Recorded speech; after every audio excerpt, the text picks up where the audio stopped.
ngasi February gi tang nipan chaliba chahi lising ani kuntaruk asigi Namajing numit asida pangthokliba final match of state level 9A side open football tournament lising ani kuntaruk ase haukiba January gi tang 13 dagi hauduna tongan tonba team match kana sanaduna chatharakhiba football match adugi aroiba match opening match closing ceremony adune ngasigi match asigi loisinba closing ceremony thorom asigi mayai tangbalda lengshun bigadoriba thorom asibu thawai haksang happy gadoriba ikai khumnabada matik charaba president chief guest of honor sing adu kausinbagi tanja adu laujarage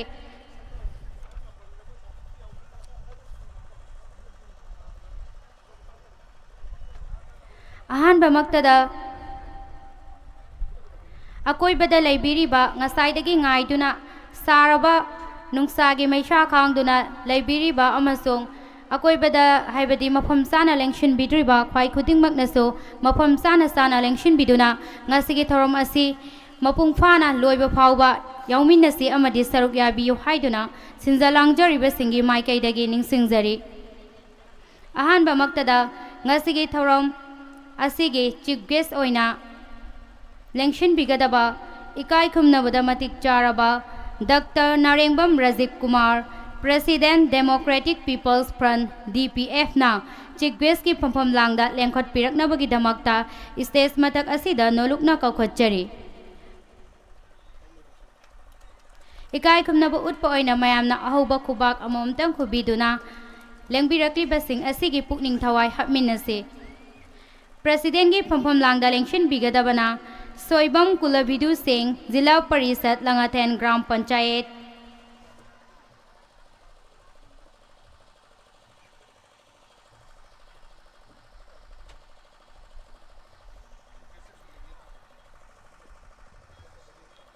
President की फंफम लांगदा लेंशन बिगदबा अमुका हन्ना Ming ओइना हंगच्चरबदा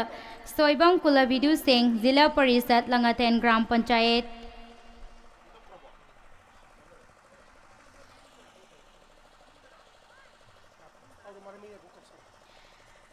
amadi guest of honor gi phomphom langda lengshin bigadawraba miyoi sing matang kakhutchage ahan bamaktada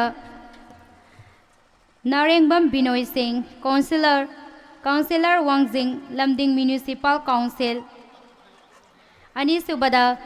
Sir Joy Kumar Singh OC Khongjom PS ahum subada Dr. Ngangbam Debakarna Miyamna DK Haina Khangna Biriba Social Worker Wangjing Amade Unique Central School ge founder oina su thau pu biriba Mayamna thoidok endok namasa khangna raba Ming oina hangacharabada Dr. Ngangbam Debakarna Mari subada Tongbram Samorzet Social Worker Wangjing Manga subada Narengbam Livingstone PHAD Thobal Executive Engineer oina thaupu biriba Narengbam Livingstone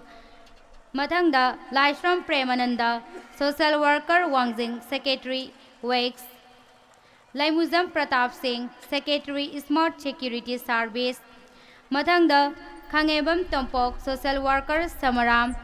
Okram Rohen Social Worker Wangjing Yumnam Nanau Proprietor YN Construction Wangjing MD Saddam Hussein Fundray Makak Mayam Ivosana Social Worker Wangkem Laimuzam Dipensing Finance Manager Directorate of Ayush Government of Manipur Ningthauzam Kiran Kumar Media Coordinator Khangabok Santana Hakpam Secretary General United Committee Manipur UCM gi oina General Secretary oina thau pubiriba Santana Hakpam Thangzam Manau Wising Sub Inspector MD Dr. Irshad Khan Fundray Dr. MD Anas Khan Fundray MD Halim Social Worker Fundray MD Riaz Khan Co-Founder Advanced Learning Academy Fundray MD Mudassir Secretary Kombira English School Fundray Puyam Sohedeva Singh Founder Signing Academy Langatel MD Badur Rahman, former member Langatel Gram Panchayat, MD Waris Khan, founder The Future Wise Academy Sangayumpam, Aroibada MD Asir Elias Baboy, founder The Bong Boys, Hairiba Ikaikumnabada Matik Charba Myoising Asina, Matang Langkat Piraktuna, Ngasigi, Pampaktak Asigi, Guest of Honor Gi Pampam Langda, Lengshin Binaba Amadi, Program Asigi Pukning Tawai Happy Nabagidamak, Sinza Langzari Basingi Maikai de Ginoluk Naning Singzari.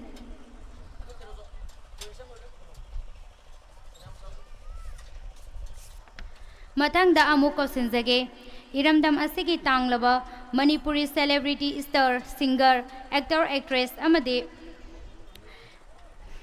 Ahanba Maktada, Mayamna Toydok and Dok Namasak Hangna Biriba, Kohensam Dangsa, Anisubada, Ming Oina Panjarabada,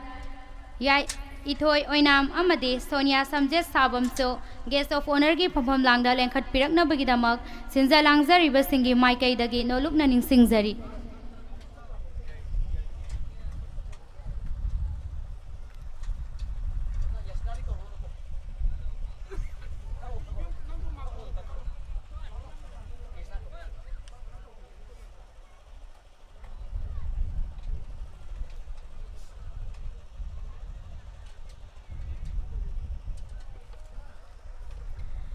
Program Matha Chatharakpa Oina, Aikogi Chief Guest, President, Guest of Honor Singna, Isa Isagi Pupum Langda, Lengshin Bikrabagi Tungda, Ikai Kumnazaba Oina, Sinza Langjari Basingi Maikai Dagi, Yamna Chamlaba, Lengyan Amadi Base, Kudol Tambirana Bagidamak, Organizer Singda Ningsingzari.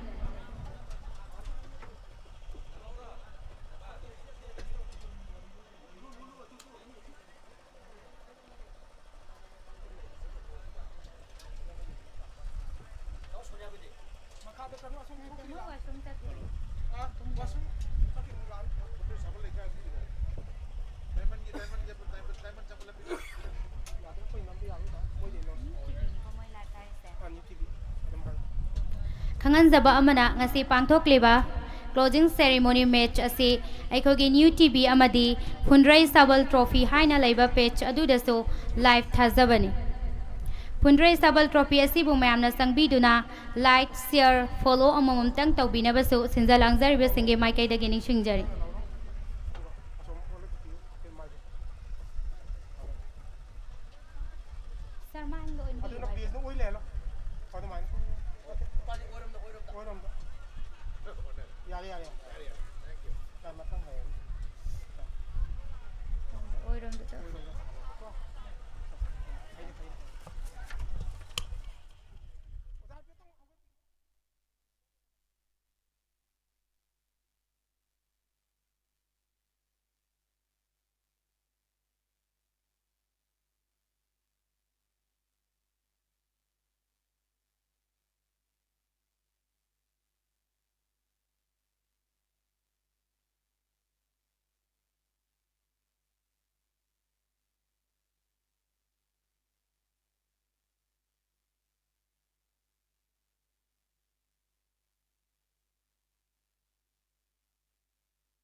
V ꯁꯤꯡ ꯑꯃꯗꯤ ꯐꯝꯄꯥꯛꯊꯛꯇ ꯂꯦꯛꯁꯤꯟꯕꯤꯔꯤꯕ ꯈꯨꯗꯤꯡꯃꯛꯅ ꯍꯔꯥꯎ ꯍꯔꯥꯎꯅ batch ꯑꯃꯗꯤ ꯂꯦꯡꯌꯥꯟ ꯂꯧꯁꯤꯟꯕꯤꯈꯤꯕꯒꯤꯗꯃꯛ ꯁꯤꯟꯖ ꯂꯥꯡꯖꯔꯤꯕꯁꯤꯡꯒꯤ ꯃꯥꯏꯀꯩꯗꯒꯤ ꯍꯥꯏꯅꯤꯡꯉꯥꯏ ꯂꯩꯇꯅ ꯊꯥꯒꯠꯆꯔꯤ꯫ ꯄ꯭ꯔꯣꯒ꯭ꯔꯥꯝ ꯃꯈꯥ ꯆꯠꯊꯔꯛꯄ ꯑꯁꯤꯗꯤ ꯉꯁꯤ ꯄꯥꯡꯊꯣꯛꯂꯤꯕ ꯐꯥꯏꯅꯦꯜ ꯃꯦꯠꯆ ꯑꯁꯤꯒꯤ ꯍꯧꯕꯗꯒꯤ ꯂꯣꯏꯕ ꯐꯥꯎꯕ ꯊꯕꯛ ꯊꯧꯔꯝ ꯀꯌꯥꯗ ꯊꯧꯒꯥꯏ ꯀꯌꯥ ꯆꯦꯟꯗꯨꯅ ꯃꯥꯏꯄꯨꯅꯅ ꯍꯣꯠꯅꯕꯤꯔꯤꯕ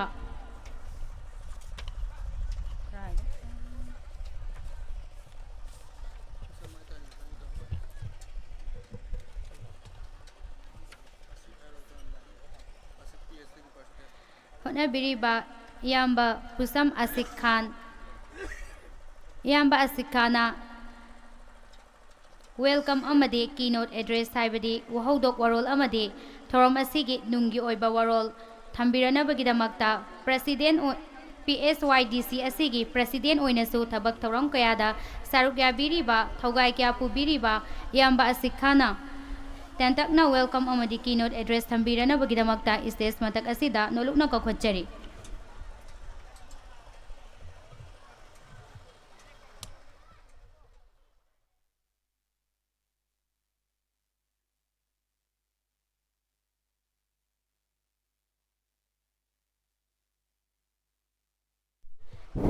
ꯐꯤꯂꯝ ꯁ꯭ꯇꯥꯔ ꯂꯩꯁꯥꯡꯊꯦꯝ ꯗꯌꯥꯅꯟꯗꯁꯨ ꯃꯐꯝ ꯑꯁꯤꯗ ꯌꯧꯁꯤꯟꯕꯤꯔꯛꯂꯦ꯫ ꯏꯀꯥꯏ ꯈꯨꯝꯅꯕꯗ ꯃꯇꯤꯛ ꯆꯥꯔꯕ ꯗꯗꯥ ꯂꯩꯁꯥꯡꯊꯦꯝ ꯗꯌꯥꯅꯟꯗꯁꯨ ꯑꯩꯈꯣꯏꯒꯤ ꯒꯦꯁ ꯑꯣꯐ ꯑꯣꯅꯔꯒꯤ ꯐꯝꯐꯝ ꯂꯥꯡꯗ ꯂꯦꯡꯈꯠꯄꯤꯔꯛꯅꯕꯒꯤꯗꯃꯛꯇ ꯅꯣꯂꯨꯛꯅ ꯀꯧꯈꯠꯆꯔꯤ꯫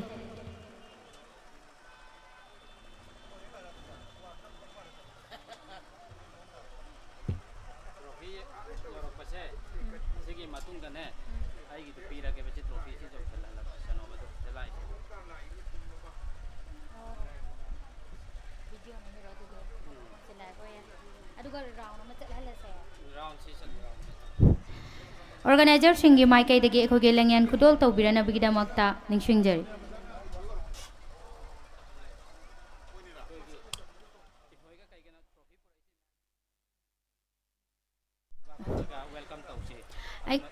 ꯑꯩꯈꯣꯏꯒꯤ ꯂꯝꯕꯤꯗ ꯁꯛꯅꯥꯏꯔꯕꯤ ꯏꯊꯣꯏ ꯑꯣꯏꯅꯥꯝ ꯑꯃꯗꯤ ꯁꯣꯅꯤꯌꯥ ꯁꯝꯖꯦꯠ ꯁꯥꯕꯝꯅ ꯄꯨꯕꯤꯔꯛꯂꯤꯕ ꯇ꯭ꯔꯣꯐꯤ ꯑꯁꯤꯗ ꯑꯩꯈꯣꯏ ꯈꯨꯗꯤꯡꯃꯛꯅ ꯀꯔꯤ ꯍꯥꯏꯒꯅꯤ ꯏꯀꯥꯏ ꯈꯨꯝꯅꯃꯤꯟꯅꯁꯤ ꯑꯃꯗꯤ ꯍꯧꯒꯠꯇꯨꯅ ꯍꯔꯥꯎꯕ ꯑꯗꯨ ꯐꯣꯡꯗꯣꯛꯃꯤꯟꯅꯁꯤ ꯍꯥꯏꯅ ꯃꯌꯥꯝꯒꯤ ꯃꯐꯝꯗ ꯔꯤꯀ꯭ꯋꯦꯁ ꯇꯧꯖꯔꯤ꯫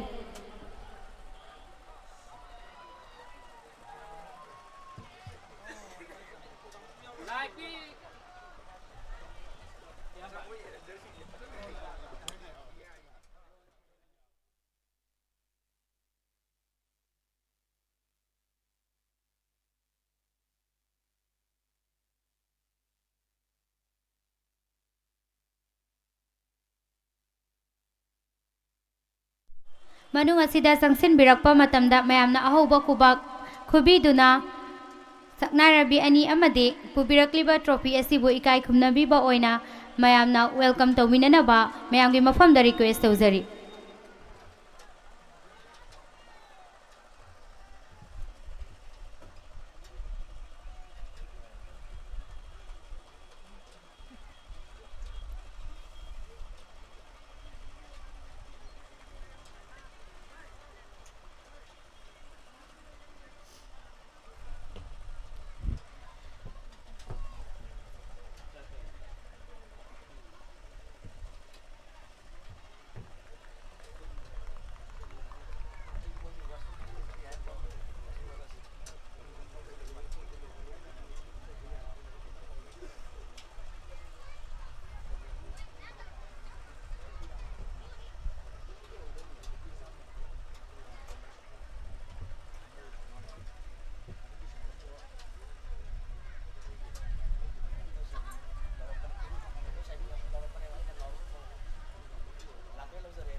이제 좀 할라.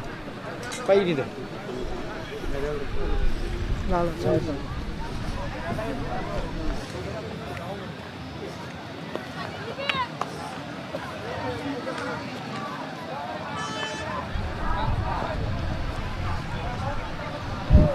mayamna su hoba kuba kubi duna pusan birakliba trophy amadi saknarabi actress ani asibu taramna okpinana bagidamagda yangbiriba kwai khudingmaki mafamda nolokna ningsingjari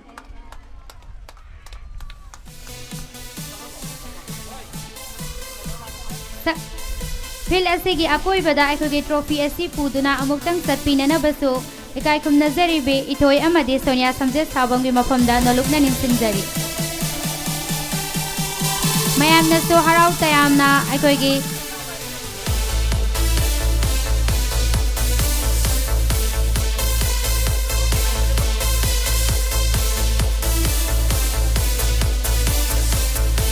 मयामनसु अकोई बदे यंगबिरीबा ख्वाई खुदिंगमगनसु पुकनिंग थौगतपिबा ओइना खुबा खुबीदुना पुरक्लिबा ट्रॉफी अमदे सकनारबी इचे एनी असिबु एकाई खुमनबा उत्मिनसे हाइदुना मयामगी मफमदा नलुकना निंसिंगजरी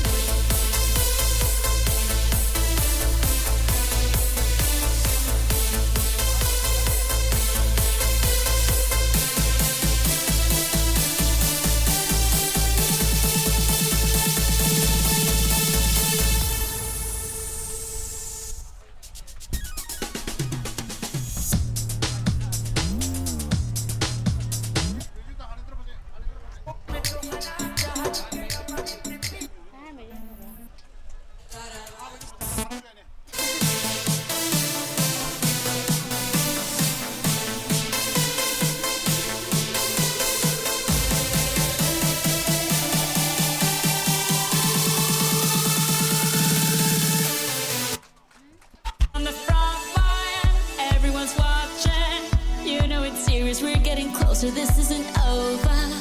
The pressure's on. You feel it. Ma'am दगी अहुबो कुबाक अममतक अरोइबो इना मैम की मफम दगी निजरी When you fold it up, oh, and if you fold it up, Tamina, mina, sangalewa. 'Cause this is Africa. Tamina, mina, waka, waka, Tamina, mina, sangalewa. This time for Africa. Sonia subject साबम अमदी इथो इनाम बुजो गेसो Conor की फमम लांगा लेंखत पिरकना बगिदमक्ता नोलुकना कौसिनजरी अमदी सिंजा लांगजरी बेसिंगे माइकैदगी लंग्यान अमदी base कुदोल तंबिरना बसो नोलुकना निंसिंजरी Your time to shine. Don't wait in line. If I'm a spot,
सकनारबे actress सिंगदा लंग्यान खुदोल तंबिख्रबगी तुंगदा अमदी एक्ट्रेस सिंगनसु हराव हराव लौशन बिख्रबगी तुंगदा ngasi program asigi makha chatharak pasarak oina thorom asigi wahawdok warol amadi nungi oiba warol welcome anmadi keynote address asi pibinabagi damak PSYDC asigi president oina match asi hawbodagi hawna thabak thorom kayada saruk yabirakliba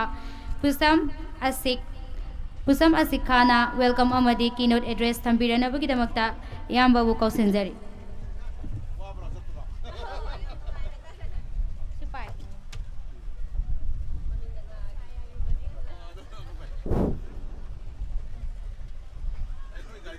अस्सलामुअलैकुम वरहमतुल्लाहि वबरकातुहु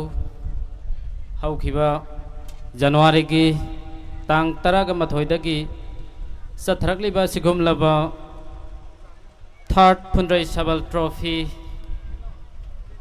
हाइना मिंथोनबा फुंड्रई सबल youth development club न सिंजबा सिगुमलबा state level 9 side open football tournament असिगी असुम असुम चथरकपना ngasi अरोइबा फाइनल मैच क्लोजिंग सेरेमनी असिगी अखोइना इनवाइट तौरुबा मतमदा हराव हराव लेंबिरखरबा अहानबा मक्तदा चीफ गेस्ट की फमफम लांगदा तेंसिनबिरिबा Narengbam Rajiv Kumar Singh president democratic people front DPF की प्रेसिडेंट बो तरामना ओक्सबग लोइनना इकाई खुमनबा उच्चरी प्रेसिडेंट की फमफम लांगदा लेंशन बेगदबा हजिक मक्कीदी यौरक्ट्री अदुबु लंबी दिलाए हाइबगी पाउदी फंगजरे सोइबम कुलबिदु सिंह जिला परिषद लंगथेन ग्राम पंचायत पसु इकाई खुमनबा दु उच्चरी अदुगा ngasiगी गेस्ट ऑफ ऑनर की फमफम लांगदा लेंशन बिरिबा Narengbam Binoy Singh doctor ngangbam Devakarna social worker Wangjing Trongbam Samarjit Laisham Pemananda पुनमुकपुसु इकाई खुमनबा उत्पचबगा लोइनना तरामना ओक्चरी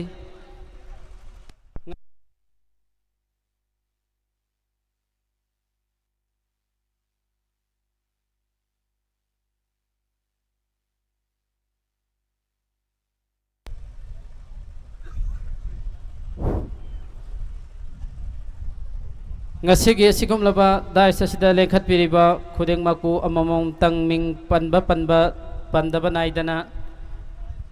taramna okchabaga loinana kai khumnabadu uccari aduga ngasigi lengbira iba maroina khoigi celebrity sing haibatare aduga ngasigi match asibu conduct tawbigadaba referee khudeng mak pusu ayakna ikai khumnaba uchabaga loinana taramna okchari mafam khuding maktagi lengbira iba ngasigi football match asibu thawai hakchang happy gadoriba ngasigi match asibu mieng tabigani haidna lakpiri iba mipung khuding makpusu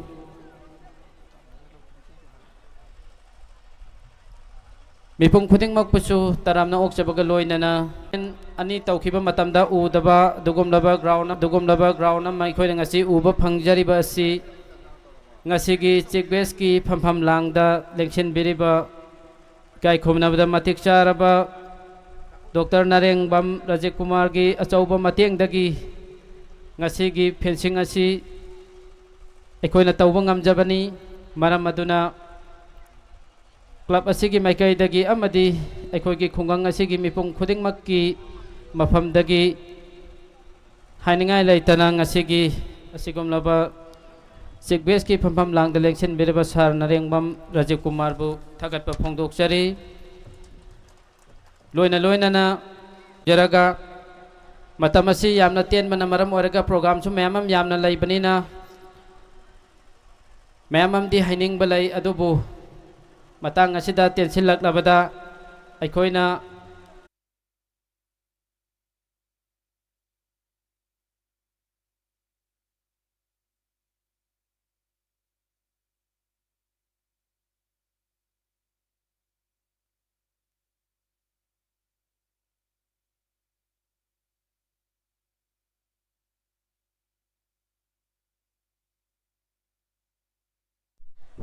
थगचरी लेंगयान अमदी बेच खुदोल तंबिरंबगिदमक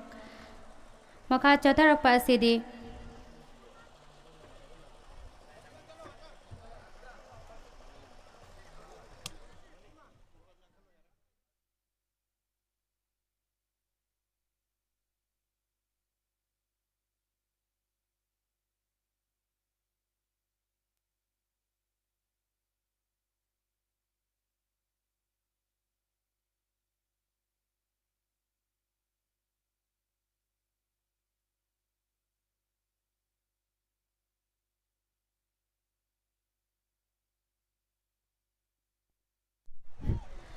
मखा चथरक्पा असिदि अꯩखोइगी match सानजगदौरिबा प्लेयरसिंगना लोइसिनबा आइदि dress up तौबा ngaइबा ओइना अꯩखोइगी guest of honour की फमफम लांगदा लेंसन बिरिबा सिंगी मरक्तगी तेंतकना स्पीच मतेक अमतंग थंबिनबगिदमक्ता कौथोकचरी डॉक्टर ngambam देवकर्णा मयामना डीके हाइना खंगनाबिरिबा इरमदमसेगे थबक थौरम कयादा सरुक याबिरिबा हौजिक हौजिक यूनिक चिल्ड्रन स्कूल के फाउंडर ओइनसु थबक तौबिरिबा मिंग ओइना हंगच्चरबदा डॉक्टर ngambam देवकर्णना ngasi पांगथोकलिबा final match of state level 9A side open football tournament लिसिंगनी कुंतरुक असिगी तेंतक पोबफम थंबिनबगिदमक्ता कौसिनजरी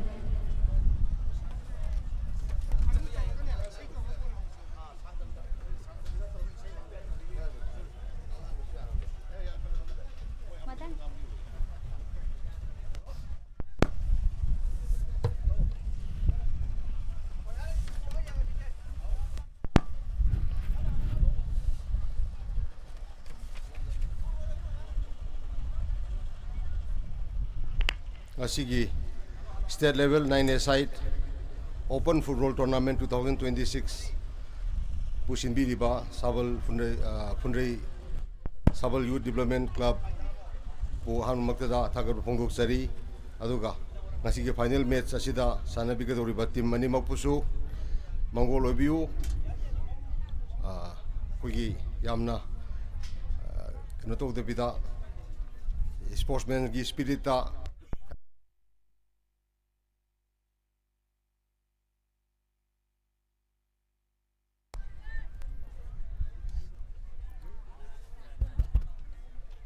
aduga ngasi gi final match asida sanabigadaba team animak pusu mongol pizari aduga true sportsman mi gi spirit ta sanabiu aduga khana chenaba thoktanaba yari makai mormo pang hakteni chino hakteni khalaga sanabiu khana chenaba thon bigano haibis mahan maktada sincerely request tawjari aduga ai gi tarap tagi gasi haijaning bofam amana si ground je khoina sahi kui 2022 da lambadagi hujik amuk lakba after 3 years haitare achoba yam chawba change ama ui aduga yam phajaba ground jam phajarame aduga compound wall fencing tawdana gate phajana pandana yam phajaba development ama Punrei Sabal Youth Development Club na sinbi dana tawbiri base dumatik thagachai matung darakpadasu akoina swangambada dum club sibu mateng pangjage aduga haurai bana harol mayam singse sumaina sports ki lamda jingsen bidana nataba koigi lambi de chakkedaba mayam phajan bana koigi nurture tawbiba sana kona ba yokhat piba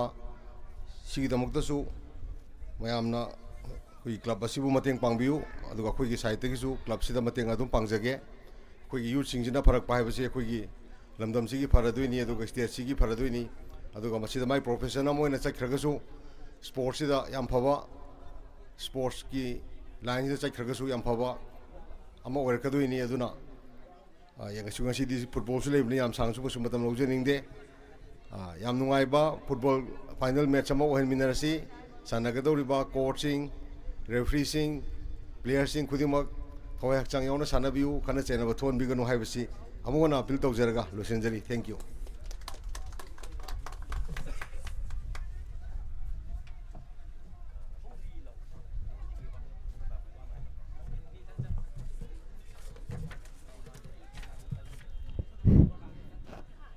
थगचरी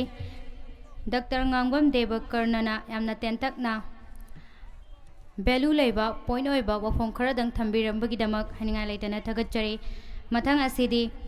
guest of honor gi space thambiranabagidamag laimujam pratap singh secretary smart security service ta thawpubiriba mingoina hangacharabada laimujam pratap singh na tentakna pangthokliba final match asigi matangda wafom thambiranabagidamag nolukna ningsingjari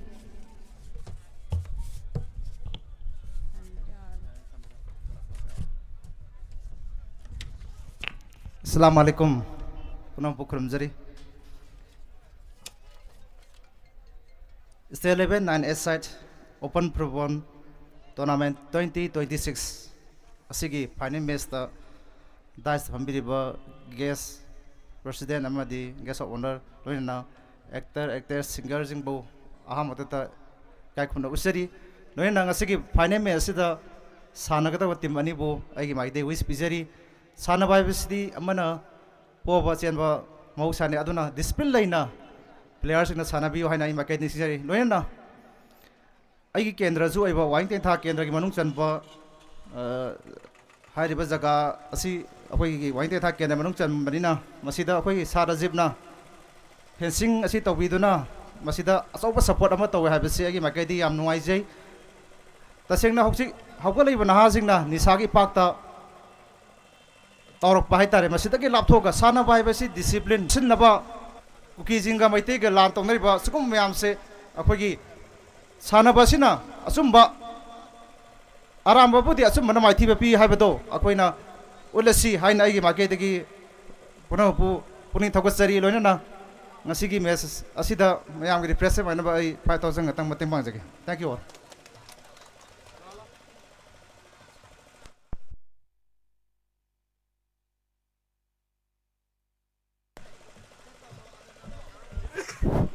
थगचरे Laimujam Pratap सिंहना तंतकना वफम थंबिरंबगिदमक मथंग असिदि आइकोगी सैसक्पा मिंग ओइना हंगचरबदा कोहेंसम दंगसादगी इसै खुदोल तंबिरनबगिदमकता नलुकना निंसिंगजरी इसै असे फिल्गी मयाइदा थोकपिदुना मयामगे मांगदा खुदोल तंबिरनबा कोहेंसम दंगसादा request तौजरी कोहेंसम दंगसागिदमकता यंगबिरिबा ख्वाइ खुदिंगमक्तगे अहोबा खुबाक अमोमतंग निजरी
Hello.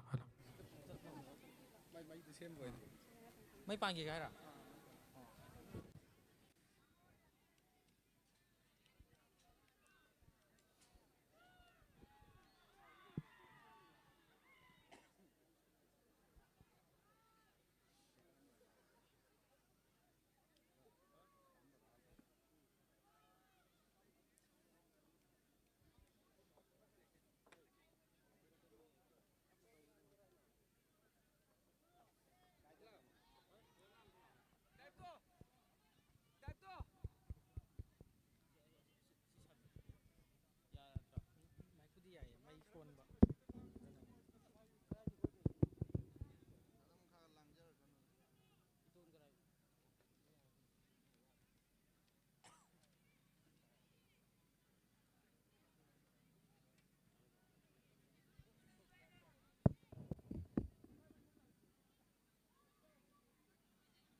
Yang biru pokok yang baku kaikum na buseri ngasigi asigum laba Phundrai Awang Sabal trophy asigi final match asigi kaikum na jarbi ngasigi tharumapu Sri Soibam Kulabidhu Honorable Jila Parishad Langthen GB Busu ngasigi pangsal asigi preside tawina gidamta kausin jari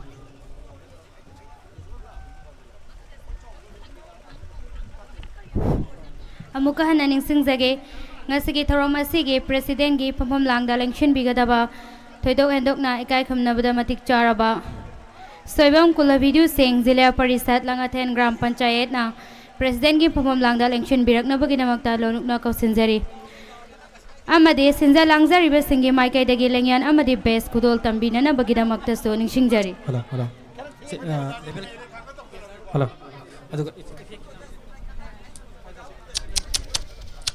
hello hello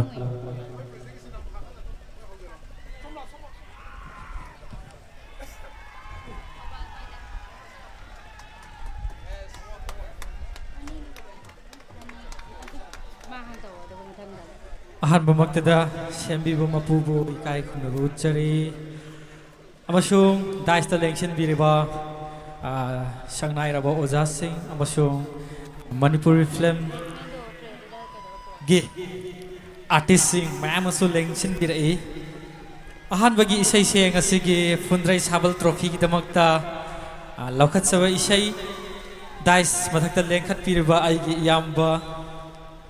Dayananda mahakna ek tawbikhiba isai ai khudol tamjage track thabiyo soikiba langkiba yawrasu ngakpigani ai yam toina di saktri aduna dugyenga adum sakjarage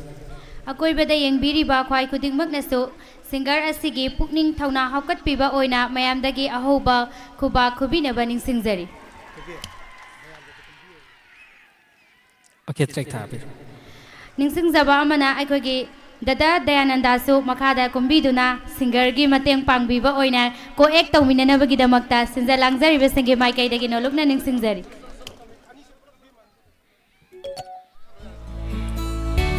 Iche ithoi oinam amadi Sonia Samje Sabam su makada kumbiduna singer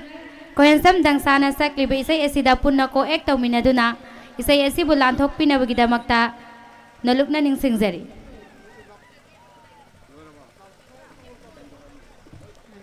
yara dem thasin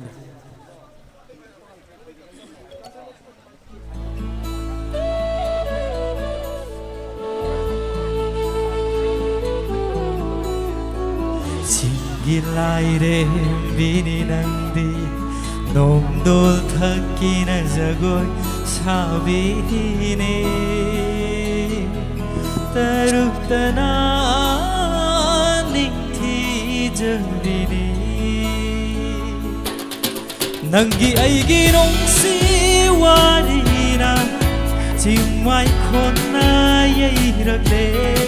Upal wapal hayrang leira Maruloina lukhare Fajabada shandaningai laikravi Natawuraga Fajabada shandaningai laikravi Natawuraga Thank you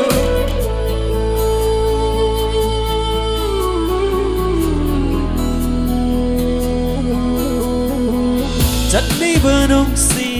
lambi sigine thamoida potham khandana wariba Nangi santam uringai Nangawari sari ngai haifam khanda harau jai thamoi se inakta lapko ki bamiku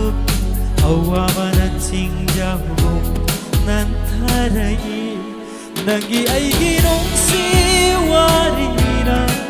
singmai khona yairale Upal waipal hayrang leira Maruloina lukhare Fajabadal shandaningai laikravi Natawuraga fajabada sangdamingai leitrabi naturaga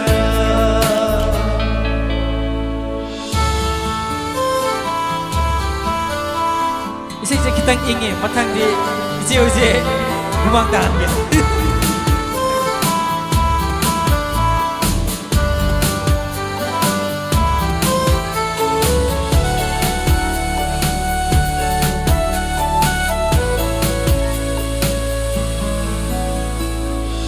Banggitan na binati thati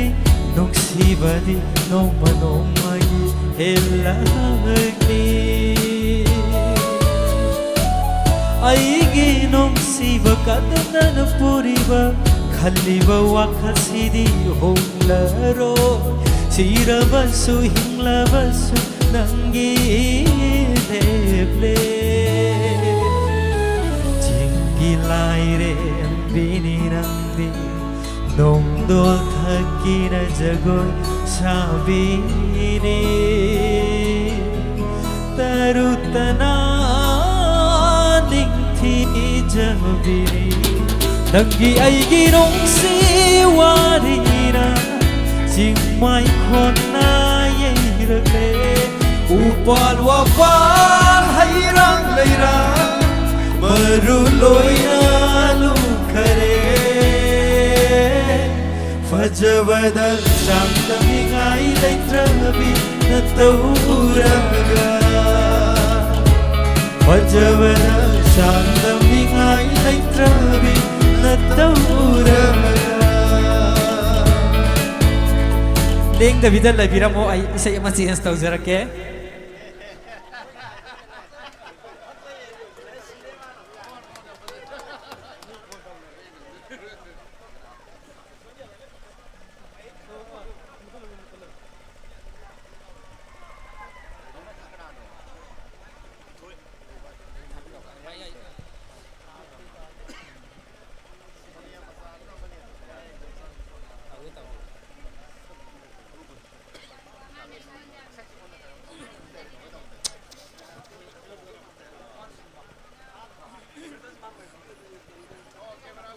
मैं हम करी इसे सक्सी गया so site की comment वाली करी इसे सक्सी गया ताऊ से अदो इफो लाप बुदी या माइक्रोफोन किदंग तप्पे बको वारो बिबो यादे स्वाइदा जूम तौरा येंग बिरो इसे थाजिन बिरो आई याम्बा अमसुंग से जगोय सा लगे को जिकते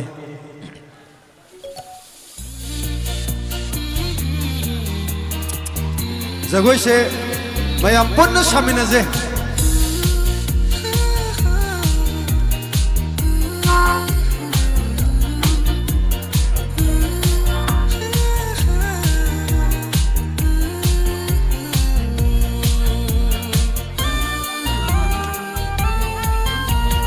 Singi leishana henline yengli makai paksai Tonggi leisha suaten ko yengli makai pajare Trek level kita ngapyo Singi leishana henline yengli makai paksai Tonggi leisha suaten ko yengli makai pajare Nakhoi negi jagoy uranga Aisu yauningde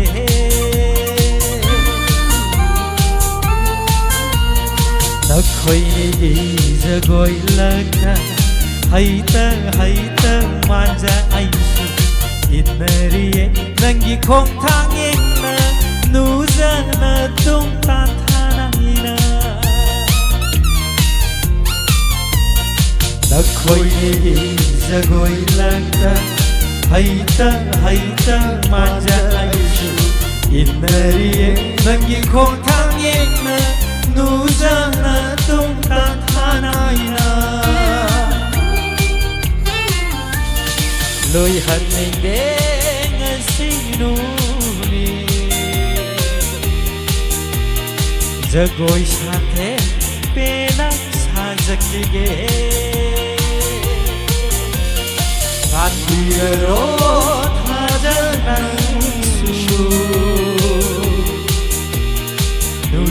마이통 빼나 예적이게 저거 샤르즈가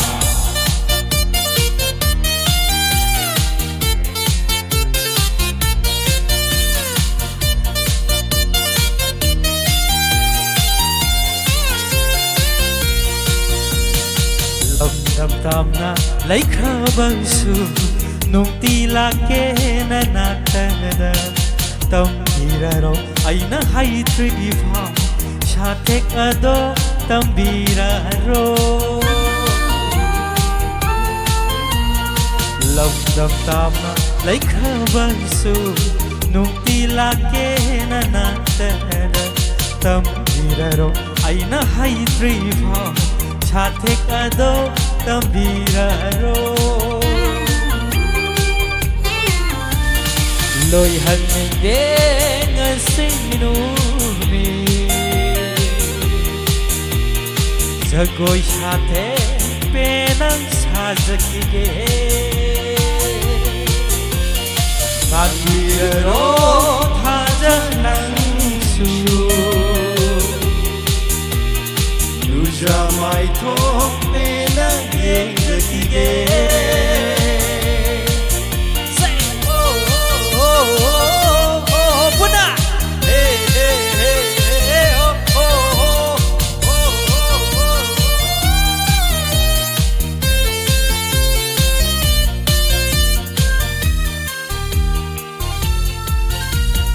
Bam dây này thả đốc lâm đâu Karam hai na halasige nung siwa hai duna hai biro thamoi pena han khina ba pamu pene hadok lam dawa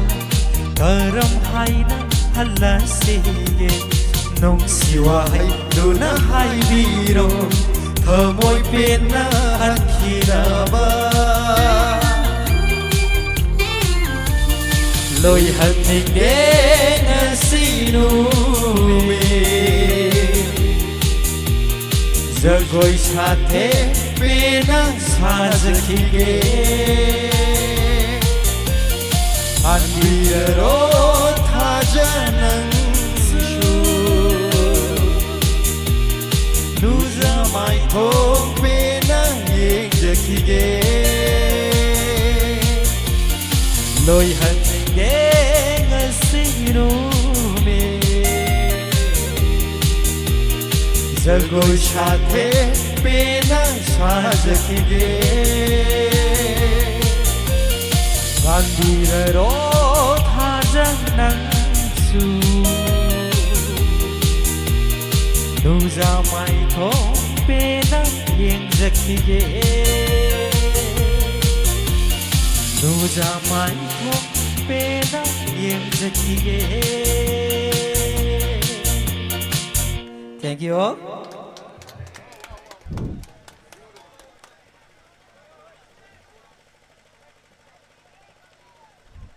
Thagachari Saisakpa Kohensam Dangsa Amade Film Actor Actress Ithoi Oinam Sonia Amadi Deananda Punna Sailan Thok Piramba Amade Ko act Tauminabibagidamak Haninga Laitana Thagachari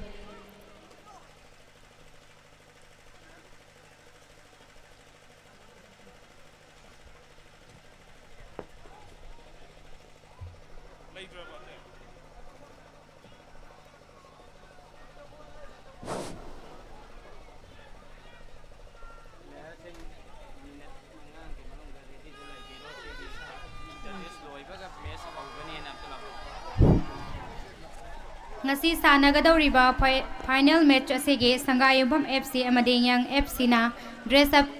tawbiduna minute manga gi manungda ready de leire haina ningsing birak nabagidamakta nolokna ningsing jari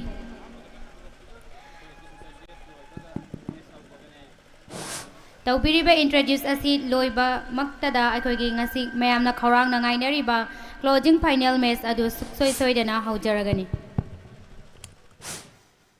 Hello. Ahambamaktada tinbiriba bahabok mayam amadi gasta lengkat piriba VIP singbo ikai khumnaba utsari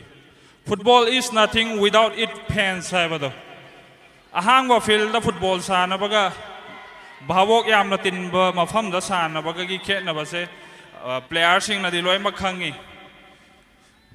bhavok yaudra football du di aseng ba football latte na khoi gi football gi faura ba pandit sing na adumaina coach oina thamnaram ne football is nothing without its fans na ngasi laiba bhavok mayam sigidamakta aigi thamoi dagi hani laitana thagat phongdok sari adu atian takna akhoi gi entertainment program sigi makha chathar poina akhoi gi laiba Manipur film gi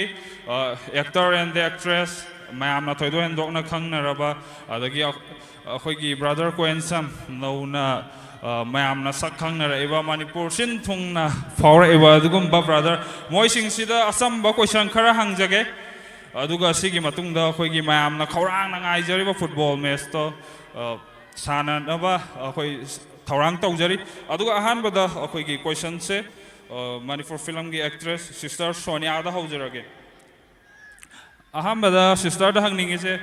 sister na football tournament se ngasi gi se na taba mamang da atopa yauruba lairabra ahanbada daista lengsin biriba amadi ngasigi match si yengbiba lakbiba khudimakpu khurumjari ado yam sangna khumaroige maramdi lakbiriba mayam se ball pamjaba ngata oidoine ado ball pamjaba singse aikhoi kesu yamna yengninga moiba natra aduna match adung khorang na ngairamani ado ai mamang da khoi Manipur da sinba hairagadi khoi takwa trophy su isane yaurure ado smaina Manipur da khoi gi sanaroi singse thogat piba oina smaina khoi gi tournament sinba se yamna phaye na khale ado ngasi gi su khoi gi Fundrai Sabal trophy haibani ko sidasu invite tobirakpagi damakta ai yamna haraujai mathang dasu amukka yauba phangba oijage aduga ngasigi team ani ngasina final ne hae aduga ngasigi team ani su all the best asok apanyau dana phajana yamna nungai na ningthina pangthokpa oi minarase thank you aduga maraksidana sister gi ahan ba football tournament se takwa trophy ne ba takwa trophy ha mayam loi makhang na mani ko Manipur gi local tournament sing da kwai da gi phajana sin ba maming chatpa adugum ba tournament ama khatang ne ba takwa trophy je takwa trophy gi phaja ba fans adagi player mayam sigi da makta Manipur sin thung na khang na ri ne ko da khoi gi takwa trophy siga adagi ngasi Fundrai Sabal ji da pangtho ami ba tournament je siga kari khetna ba ge takwa trophy da gi adum ta dabra ai de kamai to no du ten tak na khumbira muni kaisu ta de loinamak manai football fans ngatani nungsibiba ngatane ade feel su yam phajana nungai na laye ade khogi takwa trophy amadi Fundrai Sabal trophy kemta khetna balaite so mathangi chahi da su amuka henna chawkhatpa ngamba oiraga suno haijaning okay aroi bada khogi law khong iba mayam babok mayam sigida makta wahai khar dang thambiu ne arab pa mafam dagi gari da khong na dagi kaino mi gi gari da nappaga haidi ball je yengwa phangna ba magi lakchari ne ba do moi mayam sigida makta thagat wahai khara thambiramu aroi boin okay mayam sanaroi singbu pukning thogat pise maramdi sanaroi na akhoi gi iramdam sigi mingchat supura ine ado sanaroi singna moi gi punsida awaba kaya amasu leirine hotna na bagi damakta adoi akhoi gi Manipur da smaina sumang dagi sanaba hauraga tap na feel achawa da sanaba phanga kadoine aduna mayam sida lengbi reiba pumna ma support to balep kumse si hairaga loisenjaraje khitang thuna match su hauna ba haurase thank you aduga mathangi question se lakringai da akhoi gi ngasi Fundrai Sabal playground je asigi akoiba fencing tawriba sibu chauna mateng pangbirakhiba Rajib ki damakta sumayamna ahoba khuba amata khubiyo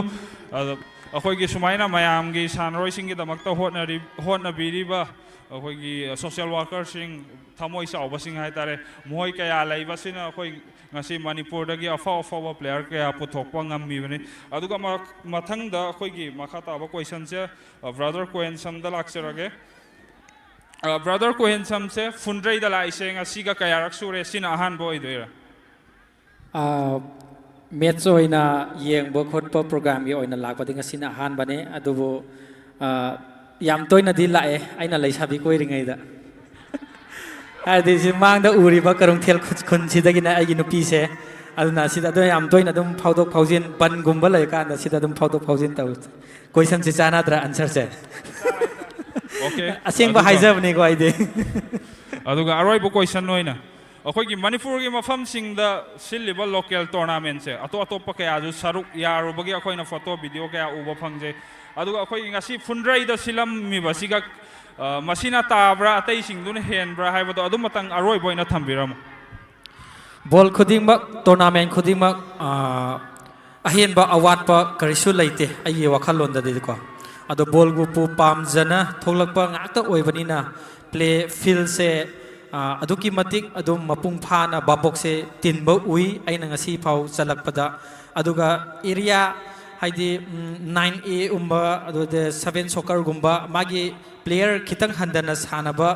ground ꯂꯝꯄꯥꯛ ꯃꯆꯥꯗꯗꯤ feel ꯃꯆꯥꯗꯗꯤ ꯈꯤꯇꯪ ꯂꯩꯔꯝꯃꯤꯕ ꯐꯤꯜꯁꯤꯒ ꯈꯤꯇꯪ ꯈꯦꯠꯅꯩ ꯑꯗꯨꯒ player ꯃꯁꯤꯡ ꯆꯞ ꯃꯥꯟꯅꯅ ꯁꯥꯟꯅꯕ ꯃꯐꯝꯁꯤꯡꯗꯗꯤ ꯀꯩꯁꯨ ꯑꯋꯥꯠꯄ ꯇꯥꯕ ꯂꯩꯇꯦ ꯄꯨꯝꯅꯃꯛ ꯅꯨꯡꯁꯤꯕꯤꯕꯒꯤ ꯄ꯭ꯂꯦꯌꯔꯁꯤꯡꯕꯨ ꯍꯦꯟꯅ ꯃꯄꯨꯡ ꯐꯥꯅꯅꯕ ꯃꯐꯝ ꯈꯨꯗꯤꯡꯃꯛ ꯁꯨꯃꯥꯏꯅ ꯆꯞ ꯃꯥꯟꯅꯅ ꯕꯣꯜꯒꯤ ꯕꯣꯜ ꯄ꯭ꯂꯦꯌꯔꯒꯤ ꯄ꯭ꯂꯦꯌꯔ ꯆꯞ ꯃꯥꯟꯅꯅ ꯑꯩꯒꯤ ꯃꯤꯠꯌꯦꯡꯗꯗꯤ ꯁꯨꯃꯥꯏꯅ ꯑꯗꯨꯝ ꯎꯏ ꯑꯣꯀꯦ ꯌꯥꯝ ꯅꯨꯡꯉꯥꯏꯖꯔꯦ ꯑꯩꯈꯣꯏꯒꯤ ꯇꯦꯟꯁꯟꯖꯔꯒꯦ ꯃꯊꯪꯗ ꯑꯩꯈꯣꯏꯒꯤ ꯁꯤꯁꯇꯔ ꯏꯊꯣꯏꯗ ꯁꯤꯗꯤ ꯍꯦꯛꯇ ꯂꯥꯛꯑꯒꯦ ꯀꯣꯏꯁꯟꯁꯦ ꯑꯇꯣꯞꯄꯗꯤ ꯍꯪꯉꯔꯣꯏꯒꯦ ꯂꯣꯏꯅꯃꯛ ꯍꯪꯗꯣꯛꯈ꯭ꯔꯦ ꯑꯗꯣ ꯋꯥꯔꯜꯗ ꯑꯩꯈꯣꯏꯒꯤ ꯐꯨꯠꯕꯣꯜꯁꯦ ꯈ꯭ꯋꯥꯏꯗꯒꯤ ꯃꯤꯌꯥꯝꯅ ꯄꯥꯝꯖꯕ ꯑꯗꯨꯒꯨꯝꯕ ꯃꯁꯥꯟꯅ ꯑꯃꯈꯛꯇꯪꯅꯤ ꯑꯗꯣ ꯁꯤꯁꯇꯔꯅꯁꯨ ꯈꯪꯕꯤꯔꯝꯃꯅꯤ ꯑꯗꯣ ꯁꯤꯁꯇꯔꯒꯤ ꯈ꯭ꯋꯥꯏꯗꯒꯤ ꯄꯥꯝꯖꯕ ꯐꯦꯚꯣꯔꯥꯏꯠ ꯄ꯭ꯂꯦꯌꯔꯁꯦ ꯀꯅꯥ ꯑꯣꯏꯗꯣꯏꯅꯣ ꯔꯣꯅꯥꯜꯗꯣ ꯑꯣꯏꯗꯣꯏꯅꯦ ꯉꯥꯏꯈꯣ ꯔꯣꯅꯥꯜꯗꯣꯁꯦ ꯕ꯭ꯔꯥꯖꯤꯜꯒꯤꯗꯣ ꯑꯣꯏꯗꯣꯏꯔꯥ ꯅꯠꯇ꯭ꯔꯒ ꯄꯣꯔꯇꯨꯒꯥꯜꯒꯤ ꯑꯣꯏꯗꯣꯏꯔꯥ ꯄꯣꯔꯇꯨꯒꯜ ꯀ꯭ꯔꯤꯁꯇꯤꯌꯥꯅꯣ ꯔꯣꯅꯥꯜꯗꯣ ꯑꯣꯀꯦ ꯌꯥꯝ ꯅꯨꯡꯉꯥꯏꯖꯔꯦ ꯑꯗꯨꯒ ꯑꯩꯈꯣꯏꯒꯤ ꯑꯔꯣꯏꯕ ꯀꯣꯏꯁꯟ ꯑꯣꯏꯅ ꯑꯩꯈꯣꯏꯒꯤ ꯉꯁꯤ ꯁꯤꯗ ꯂꯩꯔꯝꯃꯤꯕ ꯚꯥꯕꯣꯛ ꯃꯌꯥꯝꯁꯦ ꯎꯔꯒ ꯊꯃꯣꯏꯗ ꯀꯩ ꯐꯥꯎꯕꯤꯕꯒꯦ ꯍꯣꯏ ꯗꯥꯏꯁꯇ ꯂꯦꯡꯁꯤꯟꯕꯤꯔꯤꯕ ꯑꯍꯜ ꯂꯃꯟ ꯑꯃꯗꯤ ngasi football match asibu nungsibiduna mieng tabibi lakpiriba ahal laman amadi marum opang singbu ikai khumnabu chari yam nungaiba phawe akhoina ngasai khoigi organizer singna fundrel sabam trophy organizer na akhoi artist singbu nungsibiduna invite tawbirakpai damaktasu organizer bu hanna thagatba phongtok chari aduga ngasigi akhoina ngasai changakpa matamda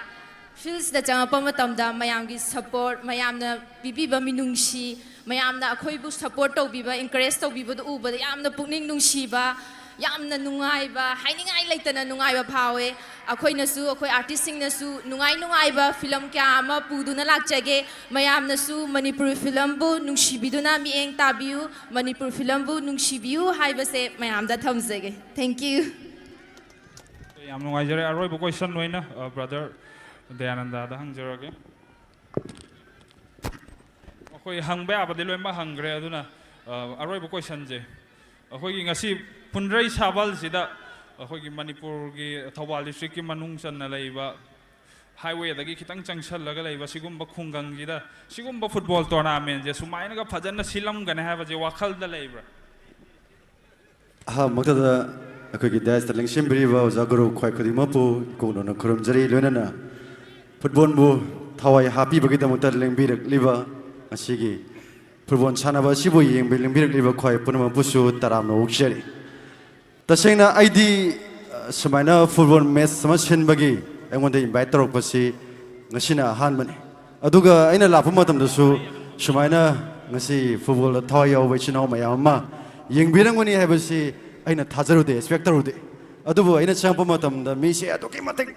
yamga lerame aduga aina lambi chapa matam dasu aina lambi je khangoi na khalamane ba adubu lambi da sariba mi mayam sina dum khaleba as football yang bacha porangani moigi matung ina ragadi sungsoi shodna football sanabam jaga se soni yorne khamdagi lapani adu mi siam yamame yam nungai akogi football sanaba film kapa lila sanaba isai tawba kudimak se babok na thawai happy banga tani aduna Babok letra mafam da shima kapo be kana balaite babok letra mafam da lila sanar be kana balaite akoina shima kapo da babok yam dragadi shima ja to ja kapa gum sina mo hainari ni aduna babok yam ga sport to ba sana ba si yeng bala pa si horen sana ga ba player sing su ꯑꯗꯨꯛꯀꯤ ꯃꯇꯤꯛ ꯊꯋꯥꯏ ꯌꯥꯎꯅ ꯈꯤꯇꯪ ꯃꯑꯣꯡ ꯇꯥꯅ ꯀꯤꯛ ꯑꯃꯇꯪ ꯄꯤꯔꯛꯄ ꯃꯇꯝꯗ ꯃꯌꯥꯝꯅ ꯑꯧꯕ ꯈꯨꯕꯥꯝ ꯈꯤꯔꯛꯄꯗꯨꯅꯤ ꯃꯌꯥꯝꯅ ꯉꯥꯏꯗꯣꯏꯁꯦ ꯑꯩꯈꯣꯏꯒꯤ ꯄ꯭ꯂꯦꯌꯔꯅ ꯉꯥꯏꯗꯣꯏꯁꯦ ꯑꯗꯨꯅ ꯌꯥꯝꯅ ꯅꯨꯡꯉꯥꯏ ꯁꯨꯃꯥꯏꯅ ꯃꯤ ꯃꯌꯥꯝ ꯑꯃ ꯂꯩꯔꯝꯒꯅꯤ ꯍꯥꯏꯕꯁꯤ ꯐꯨꯠꯕꯣꯜꯕꯨ ꯄꯥꯝꯖꯕ ꯏꯆꯤꯟ ꯏꯅꯥꯎ ꯃꯌꯥꯝ ꯑꯃ ꯂꯩꯔꯝꯒꯅꯤ ꯍꯥꯏꯕꯁꯤ ꯑꯩ ꯊꯥꯖꯔꯨꯗꯦ ꯑꯗꯨ ꯍꯥꯏꯅꯤꯡꯉꯥꯏ ꯂꯩꯇꯅ ꯊꯥꯒꯠ ꯐꯣꯡꯗꯣꯛꯆꯔꯤ ꯌꯥꯝꯅꯁꯨ ꯅꯨꯡꯉꯥꯏ ꯍꯥꯏꯅ ꯑꯩꯒꯤ ꯁꯥꯏꯠꯇꯒꯤ ꯊꯝꯖꯒꯦ Okay, yam nungaijare. Makha tabasidi akoigi Manipur filmgi superstar Hamom Sadanandana akoigi babok mayam sibu pelhan na bagidamakta isai amma ani kudol tambinaba yamba Hamom Sadananda kautoksari. mayamna warau bidana bigidamakta so Thank you Punamapu program asi khara khajik ongdok ongjin matamgi matungina tauzabani yengbiriba khwaina saubidana ba warau bidana baso sinjalangjari besingi maikaida ningchingjari singer Sadanandagi isai hek loibaga mayamna kharang nangainariba mechadu soidana sanazaragan Assalamu alaikum marak thatna guest of honor gi phupam langda lengkhot pirakna bagidamakta nolukna ka khotchage Kori Mayum Mirasa Managing Director New TV gi proprietor oina hozik laibiriba mayamna thoidok hendok namasa khangnaraba Kori Mayum Mirasa bu guest of honor gi phupam langda lengkhat pirakna bagidamakta nolukna ka sanjari amadi lengyan amadi base khudol su tambinana ba organizer singi mafam dani chingjari अहानबदा तिनबिरिबा खुदिंगमकपु मपुना चानबिबा ओइसनु ना हाइजरगा फुंद्रै shovel trophy the सानागदौरिबा team अनि संगा युमफम अमदि young FC फुंद्रै गिदमकता अहोबा खुबा अमतंग हाना खुदोक्से अदुगा players सिंगबु पुनिंग थगतपिबा फोंदोक्सिंग असि लैरिबा audience की कनोसे capacity से Tamo please marak thana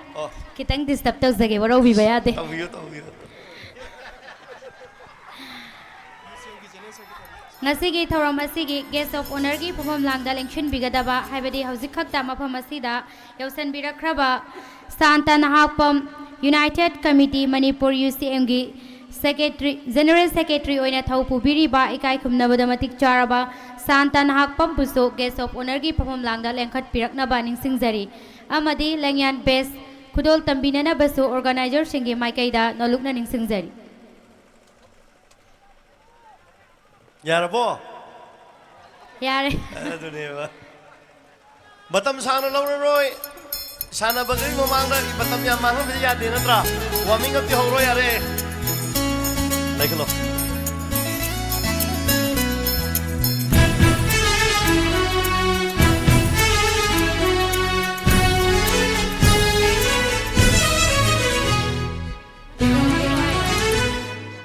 Hold the hozillu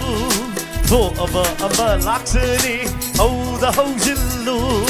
laina tamba ama laksani punsi se manglani mangdava yadava manglani punsi se manglani mangdava yadava manglani kaida kainanu to aba ama laksani kaida kainanu laina tamba ama laksani punsi se punbani Pundava Yadava Punsini Punsi se Punbani Pundava Yadava Punsini Oh Ayam mana na kubaku dokse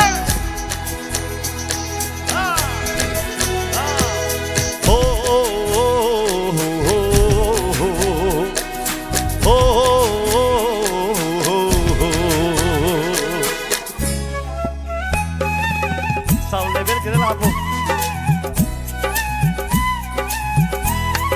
Chmaina audience yamase yamna tang uba phangi bahut thijo apani mea thank you very much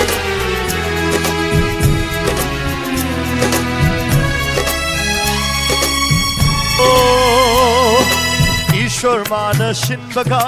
mi ekoi na hotna bagal karigi mana roi karigi di chana roi oh Ishwar mana shinbaga mi ekoi na hotna bagal karigi mana roi karigi di chana roi Ishwar magi su thamoy ama panmani mi gumba mi Mioiba ay ko'y pumning ama laybani lai gumba ho Ishwar magisu hamoy ama panmani mi gumba Mioiba ay ko'y pumning ama laybani lai gumba Oh nida ni shilu Pinagtraba bahuni pang na pang silu Shoy na adum pinangani Munshi se manglani Mangdavayadava manglani Munshi se manglani Mangdavayadava manglani Kaina nu No aba laksani Kaina nu Laina tamba laksani Munshi se putbani Mundavayadava punsini Munshi se putbani Mundavayadava punsini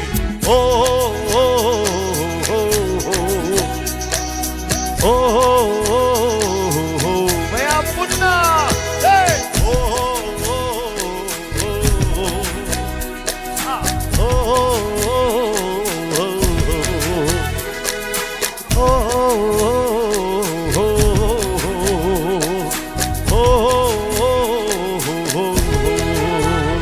Hagasari, punang mampu kurum jari. Maruin nang asigi referee ichalani yaw rishe yam arrive na teko mayam referee adagi agi brother ni kita maktasu kuba hona kubi gani eduga puning thogat pigani punang pu yai phaba pina birasanu kurum jari. Thank you very much everyone.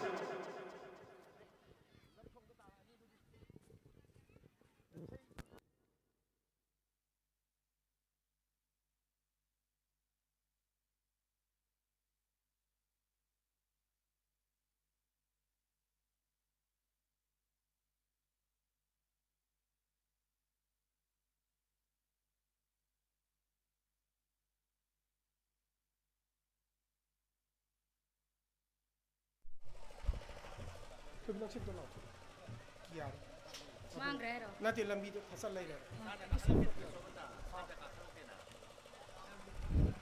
Thagachari Fazarba Isai Ama Mayangi Mangdu Kudol Tambiramba Marak Thana Aikogi Gari number HR 26 ZA 2719 Ase Lambi Gimayada Faiduna Lay Haina Ningsing Birae Yaragade Gari Asibu Muktang Saito Winabagida Makta Sinzalangjari Besingi Maikai Dagi Nolukna Ningsing Jari Amuka Hana Ningsing Jari Gari number HR 26CA 2719 Hariba Gari Asi Mafam Sadana Faiduna Lay Haina Ningsing Birae Yaragadi Gari Asi site Amuktang Tawio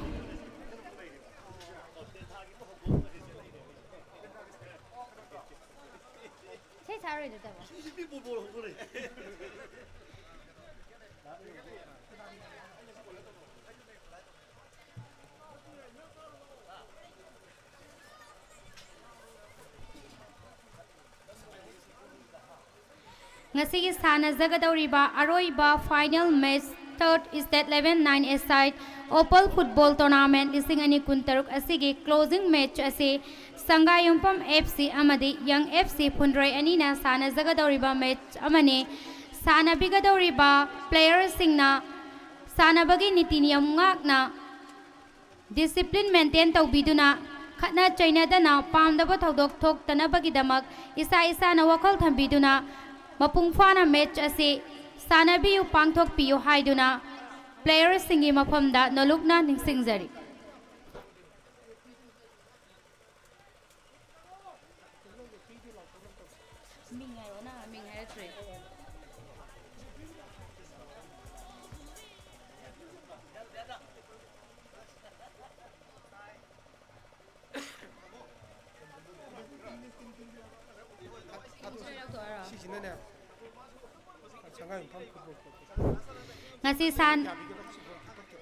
Ngasi sanagadoriba Sangayumpam Football Club SFC SCG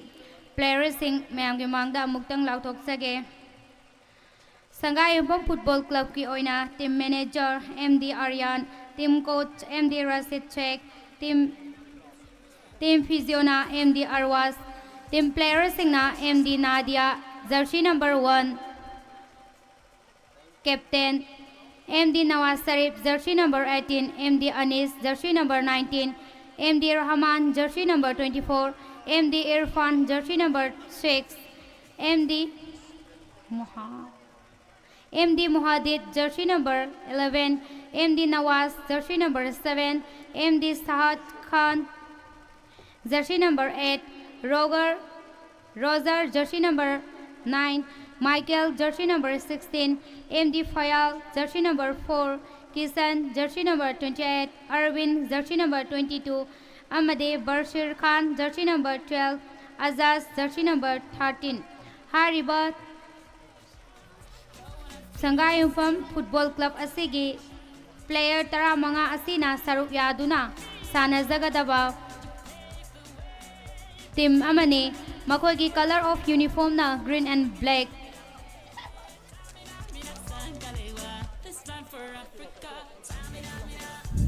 Matang na Young FC asigi team player amadi manager coach physio amuktang mayang limangda khangan jage. Young FC asigi team manager na Sabir, team coach na Ali Khan, team physio na Mutabir, team player sing na Rishi, jersey number 8, Soheb, jersey number 11, Said, keeper, jersey number 1, Donel, jersey number 12, Nanda, jersey number 5, Ita Khan, jersey number 7, Bobo Sana, jersey number 10, Mahesh, jersey number 9, Abhinas, jersey number 17, Sakir, jersey number 6, Amu, jersey number 30, Azaman, jersey number 13, Amugi, jersey number 30, Azamana, jersey number 13, Nauba, jersey number 4, Musarraf, jersey number 2, Yohenba, jersey number 3, Hariba, team player tara mga asina saruk yaduna represent taubiriba Young FC ni.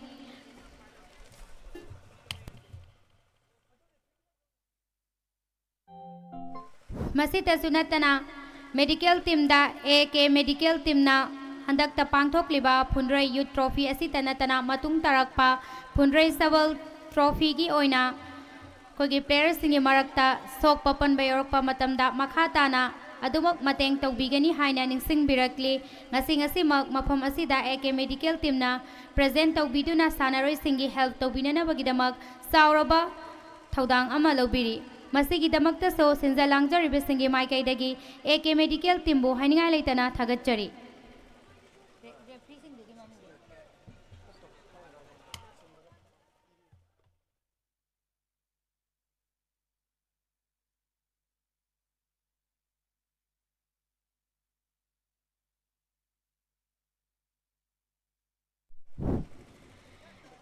Ngasigi closing final match asigi aikogi top scorer gi prize sponsor taubirakpa ase MD Riaz Khan co-founder Advanced Learning Academy Phunrai na match asigi top scorer gi prize ase sponsor taubirakpani sponsor taubirakpagi damakta so sinjariba club asigi maikaidagi haninga leitana thagachari. Mathangda best discipline gi sponsor taubirakhiba MD Mudassir, Secretary Kombira English School Phunrai na Best Discipline gi prize ase sponsor taubirakibani. Mathangda MD ngapigani Puyam Sohadeva Singh, founder Signing Academy Langathena ngasi final match asigi best player gi prize ase sponsor taubirakibani. Sponsor taubirakhiba khwai khuding makpo sinjariba PSYDC asigi maikaidagi taram na okchari amadi harauba apenba nungaiba phongdokchari.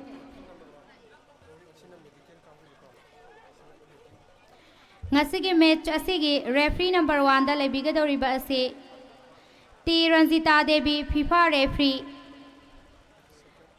Ani suba referee da lebigadoriba asina HS Robinson Singh, national referee. Ahum suba referee asina PS Jotin Singh, state referee. Mari suba referee asina E Debala Devi, FIFA referee. Hariba thoidok hendok na masak khangnaraba haitoi singthoiraba sister amadi brother sing asina ngasi pangthok kadoriba aroiba final match team asigi referee oina thau taubigadori. Referee assessor na S Robin. AK medical ki team da Dr Anas Khan, Government of Manipur, Kanik amadi Muzahid.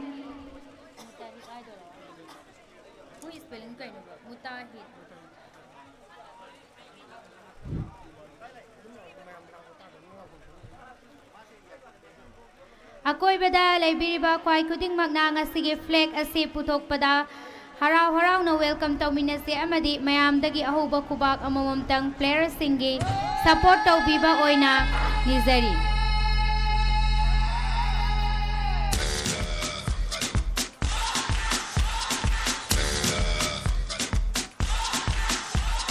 ꯄ꯭ꯂꯦꯌꯔꯁꯤꯡꯅꯁꯨ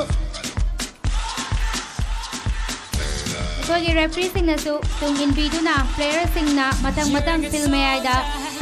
ꯁꯣꯛꯄꯤꯔꯛꯇꯨꯅ ꯑꯃꯗꯤ line up ꯇꯧꯕꯤꯅꯕꯒꯤꯗꯃꯛꯇꯁꯨ ꯅꯤꯡꯁꯤꯡꯖꯔꯤ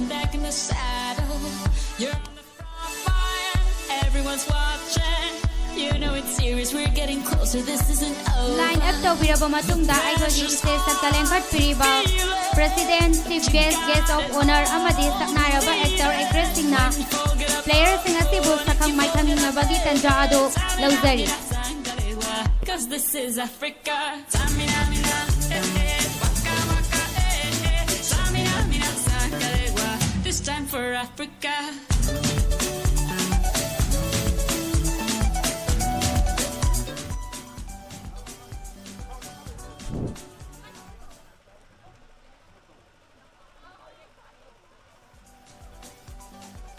Listen to your life. This is our motto. Your time to shine. Don't wait in line. Y vamos por todo. People are raising their expectations. Go on and feed them. This is your moment. No hesitation. Today's your day. Feel it. You pave the way. We believe it. If you get down, get up. Oh, oh. When you get down, get up. Hey, hey. Tamina, ꯌꯦꯡꯕꯤꯔꯤꯕ ꯈ꯭ꯋꯥꯏ ꯈꯨꯗꯤꯡꯃꯛꯅ ꯄ꯭ꯂꯦꯌꯔꯁꯤꯡ ꯑꯃꯗꯤ ꯏꯀꯥꯏ ꯈꯨꯝꯅꯕꯗ ꯃꯇꯤꯛ ꯆꯥꯔꯕ guest of honour chief guest ꯈ꯭ꯋꯥꯏ ꯈꯨꯗꯤꯡꯃꯛꯅ line up ꯇꯧꯕꯤꯔꯤꯕ ꯄ꯭ꯂꯦꯌꯔꯁꯤꯡ ꯑꯁꯤꯕꯨ ꯁꯛꯈꯪ ꯃꯥꯏꯈꯪꯅꯕ ꯑꯁꯤꯗꯁꯨ ꯃꯌꯥꯝꯅꯁꯨ ꯄ꯭ꯂꯦꯌꯔꯁꯤꯡꯒꯤ ꯏꯟꯇꯔꯦꯁꯇ ꯁꯄꯣꯔꯠ ꯇꯧꯕꯤꯕ ꯏꯟꯀꯔꯦꯖ ꯇꯧꯕꯤꯕ ꯑꯣꯏꯅ ꯃꯌꯥꯝꯗꯒꯤ ꯑꯍꯧꯕ ꯈꯨꯕꯥꯛ ꯈꯨꯕꯤꯅꯕ ꯅꯣꯂꯨꯛꯅ ꯅꯤꯡꯁꯤꯡꯖꯔꯤ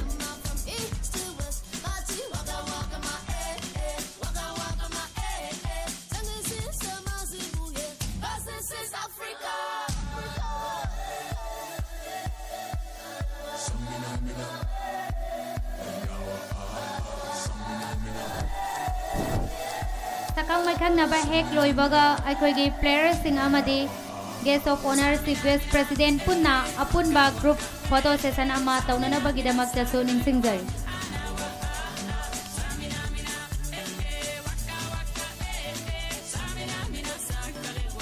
this time for Africa.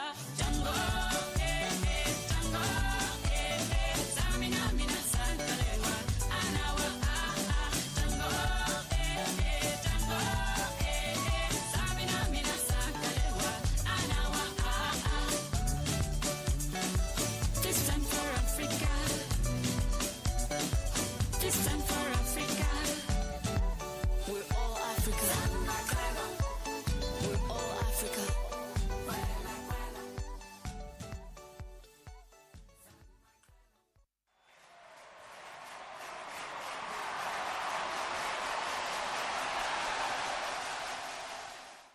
Essa bola vai rolar, mundo é um tapete verde. Quando a bola chega lá, coração fica na rede, na rede, na rede. Olá, olá. La la la la la la la la la la la la la la la la.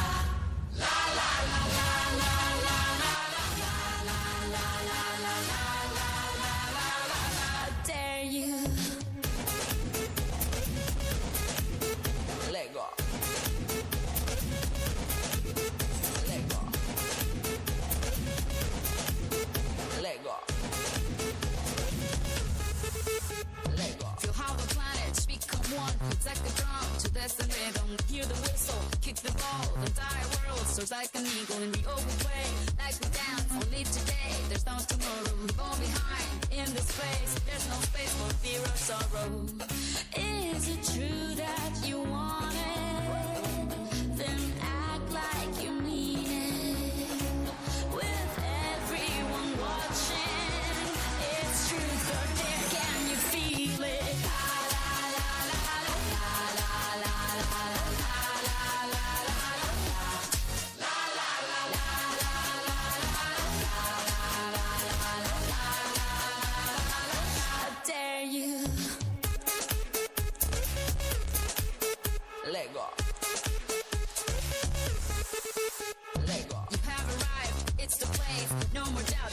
time is coming. You'll how the planets become one like a drum. Destiny is calling. German, Colombian, Spanish, and French. Off the bench, you gotta own it. Down here we play like we dance. It's Brazil, and now you know it.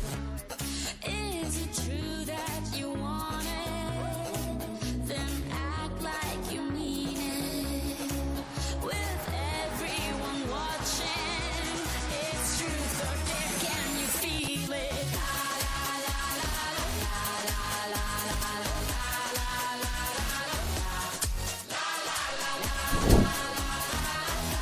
Thagachari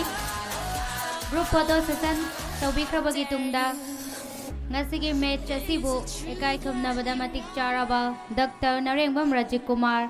President Democratic People France TFA na hodok pigani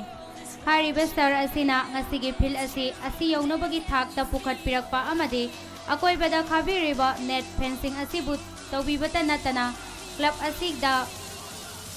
asigi oiba thabak thorong kayada mateng pangbirakhiba amade ngasigi football match asidasu thawai hakchang yauna saruk yabiba asigi damak hainingai leitana sinjalangjariba Phundrai Sabal Youth Development Club PSYDC gi maikai dagi Sir Dr. Narengbam Rajik Kumar bo hainingai leitana thagatchari Sir gi matung tarakpa punsida asigumba thabak thorong kayada lisang sitna miyamgi mateng tawduna Sargi apenba nungaiba adu mapung fana oibirau pangthok pirau haiduna wish tawjari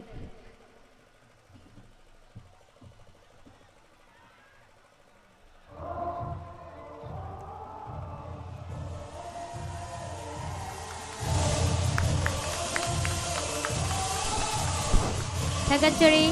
Sir Narengbam Rajik Kumar na khagi bol asi haudokna bagi ayaba adu pipirambagi damakta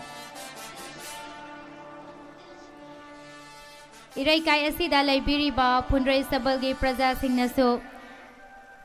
lakadoriba sargi election asidasu thamoi sengna thawai hakchang yauna support tawbiyu haibasisu club asigi maikai dagi ngasigi tanja asi laujaraga thamjage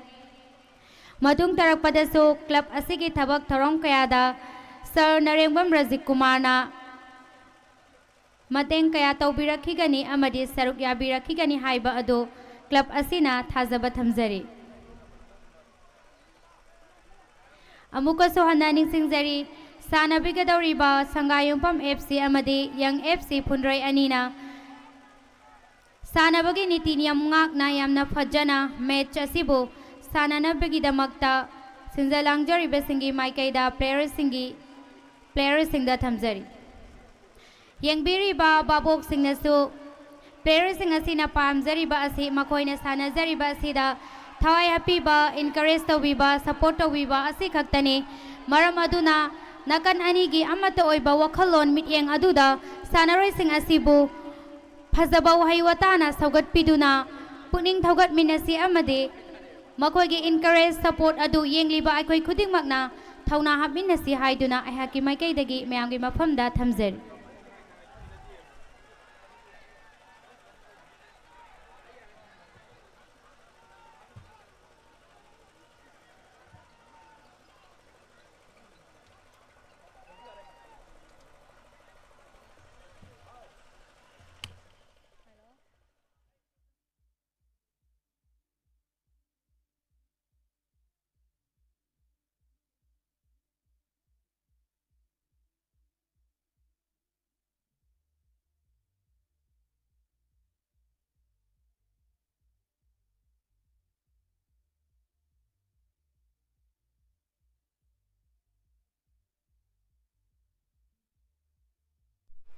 Mayam punna sanagzagadoriba match ase punna mieng taminarasi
Nang kauro ay pangdi.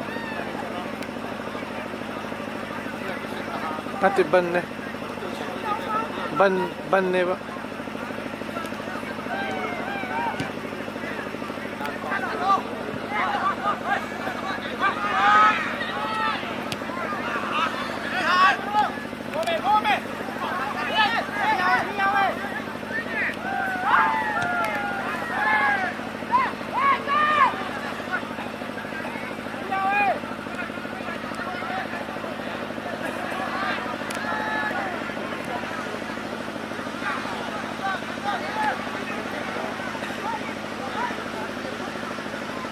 mata mahal eh, mi kumakungai.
Hata.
Tiliyaw.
Sakai from the Sakai from the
Ini kayak wali ya.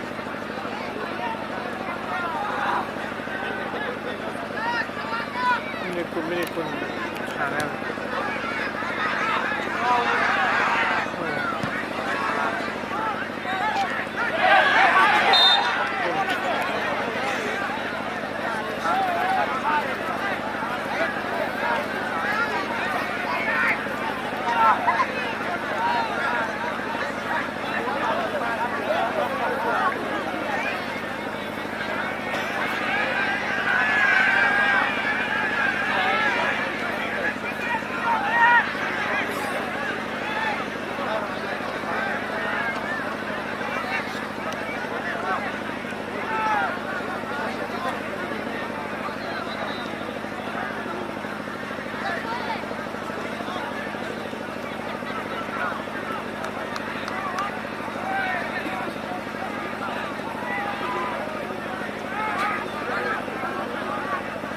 Kau,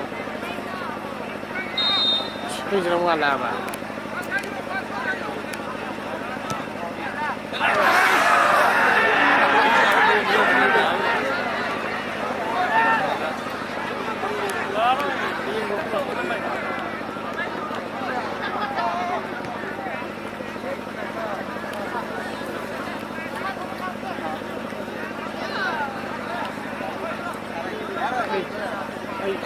Ay, itu tahu no, ini mati yang panglah pun itu. Nggak saya tahu tanya. Oh saya.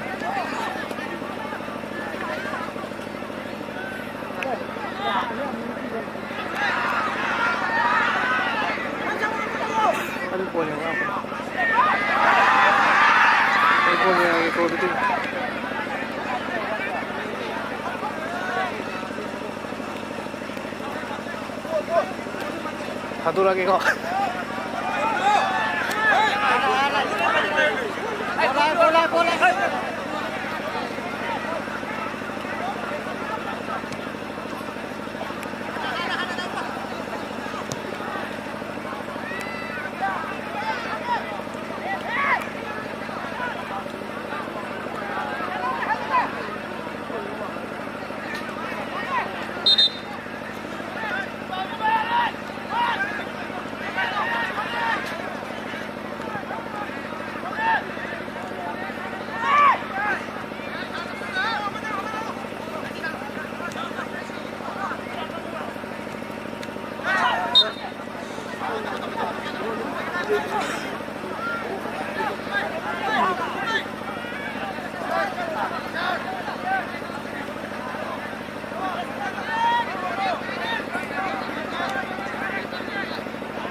Assam मतारे छाती तो काफी लोग खंग्रो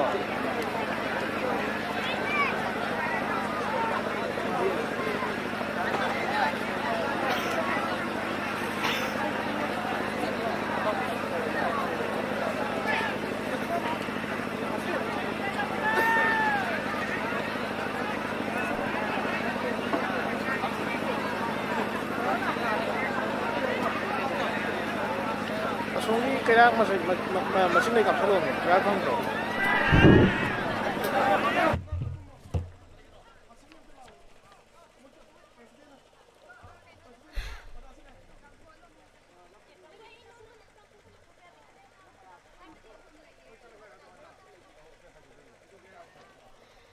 match असिगी half timing असिदा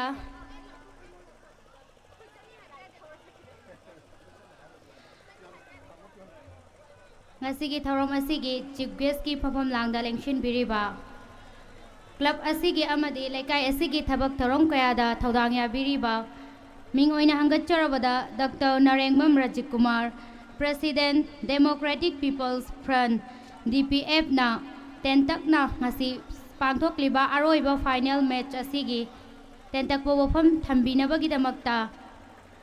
Dr. Narengmam Rajik Kumar, President, Democratic People's Front, DPF po Kausinjari.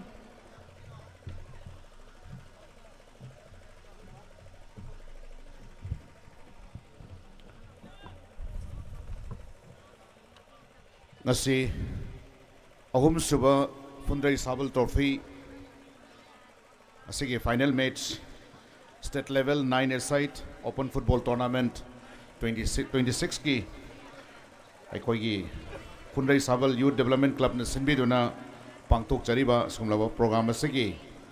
Tournament असगी दाइस लेंसन बेरीबा president members कुनिंग मकपू कायकुमना बुचनी लोइना लोइना स्पेशल इनवाइटीज में लाखपीबा फिल्म की फ्रेटर्निटी दा दयानंद इथोई सोनिया मचा कोहेनसम लोइनाना अगिनाउ सदानंद फुटबॉल तंबीरमबगीदमक्ता ngamkailetan thagaru phongdokchari ngasigi yamna chinglemna pangthokchariba football asena team animakna yamna puning changna tournament ase sanabibagidamक्ता thagaru phongdokchari phundai sabal ekai gi maruena ngasigi ground asi match houdringi mamangda tangai fadana semjandaba sajandaba yadabagi development da aibu suningsing birakpadagi aigi sambal se khana bhona ba matamda aigi site gi kitang angam mating tawjabani aduga club sigi thomi singna yamna hen hona biduna pillar da yot ki pillar sangi ba aduga fencing se khabada magi babu yar se tingna ba sangma machak cement gi thabak mayam sing se makoina loida tawbi bani aduna yamna cooperation laina tawbasi ubada yamna pungning thawga chaningba ama yaujabani aduga mamangi 2022 da football match se amuka su yaujagre aduda su yamna phajana football se yamna chinglemna tawba aduga hoigi sonakan gi hydrakpa thawal maikerom da tagwa trophy gumba adigi phudrai sabal gi trophy sumba adagi ate ate koigi lampak mayam singsida handak yam kana football gi web am lakpase yam nongai jai aduna mayam puna bangna smaina cooperation pibiraga club sigi sinjari ba football ase angam mating pangbini ba koi tana bunu punamakpu kai khumna bucharaga ngasigi football ase chahi khuningi yamna hena masak thokpa aduga miyamne yamna khangnaba aduga brand noiba सेंगा से कोई Manipur privately सिंजबदा तकवा trophy है viral चलिब समायना फुनरई साबल लेकाई की फुनरल साबल trophy Sissu याम चप मानना viral उहेनबा अमक चंगी अदुना सुगुम्बा कनोसे the trophy से द कोई पुनमंगना अंगम मतिंग मोरल सपोर्ट फिजिकल सपोर्ट पिबिरगा कोई की फुटबॉल की मसाना सेना सानबा हारिबा कनोसेना कोई की निसादगी लापथोकपा अदुगा तहोइदबा discipline miyam sing se kara ngakthor paswaidrang makani habadu thamjaraga punamakpu ngamkhelit na tagat phongdok sari wahi kara sairaga mayam football am da mai onsan minasi. Thank you so much.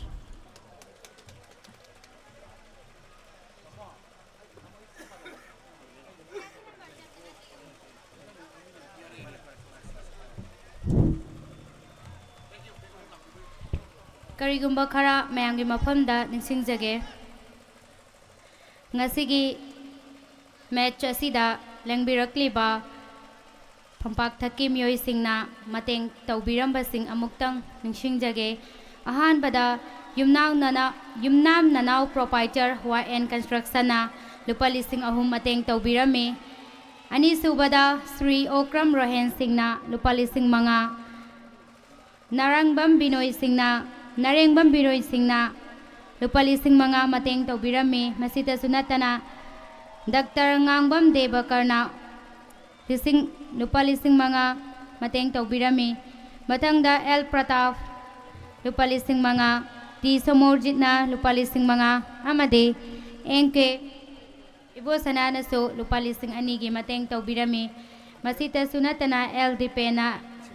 lupa lising ani hariba club asida amadi sinjalang jariba singi maikaida khara khajiktang oirabasu mateng oinana bahaiduna langbirakliba athoiba mitunglen sing asina PHYDC gi maikaida mateng tawbiramba pibirambagi damaktasu hainingai leitana thagatchari makha taba match amuk mayam punna amuk yengminarasi.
Guest of honor की lamda lamsin binabagi damakta invite tawjarubada moigi harau yabirakthaba machagi asinba thabakna hojik khaktang yausin birakpa aikogi program asi yaudaba yade saruk yadaba yade haiduna loiramdaida oirabasu lengbirakliba lengbirakpagi damakta kainingai leitana thagatchari kaukhatchage aikogi stage asida guest of honor की lamda actor orasu lamsin biduna program asi loiba pawbutang saruk yabinanaba Laisram Premananda social worker Wangjing amuka hina kaukhatchage Laisram Premananda social worker Wangjing na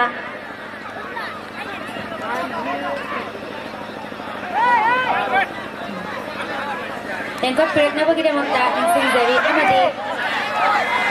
chamlaba lengyan amadi bechu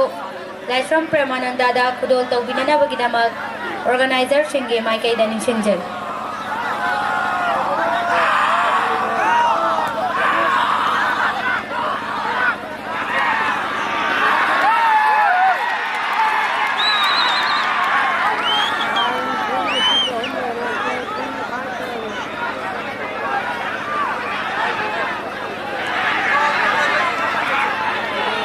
suba goal chanba matamda akoigi kunrai course na lupa changwagi mana thambi haini so takpire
Please be kindly request.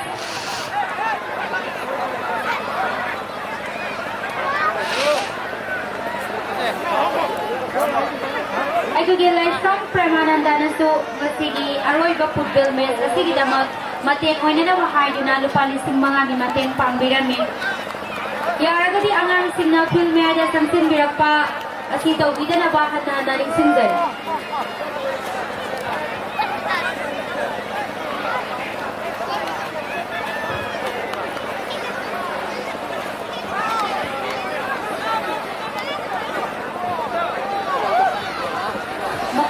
Ibo sanana su ngasigi may sige damat Balising anigi mateng tawbirami.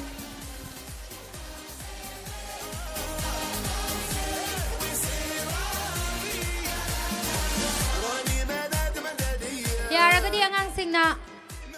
Feel ꯃꯌꯥꯏꯗ ꯆꯦꯟꯁꯤꯟꯕꯤꯔꯛꯇꯅꯕ ꯍꯟꯅ ꯍꯟꯅ ꯍꯥꯏꯖꯔꯤꯁꯤ Manipuri ꯂꯣꯟꯅꯤꯀꯣ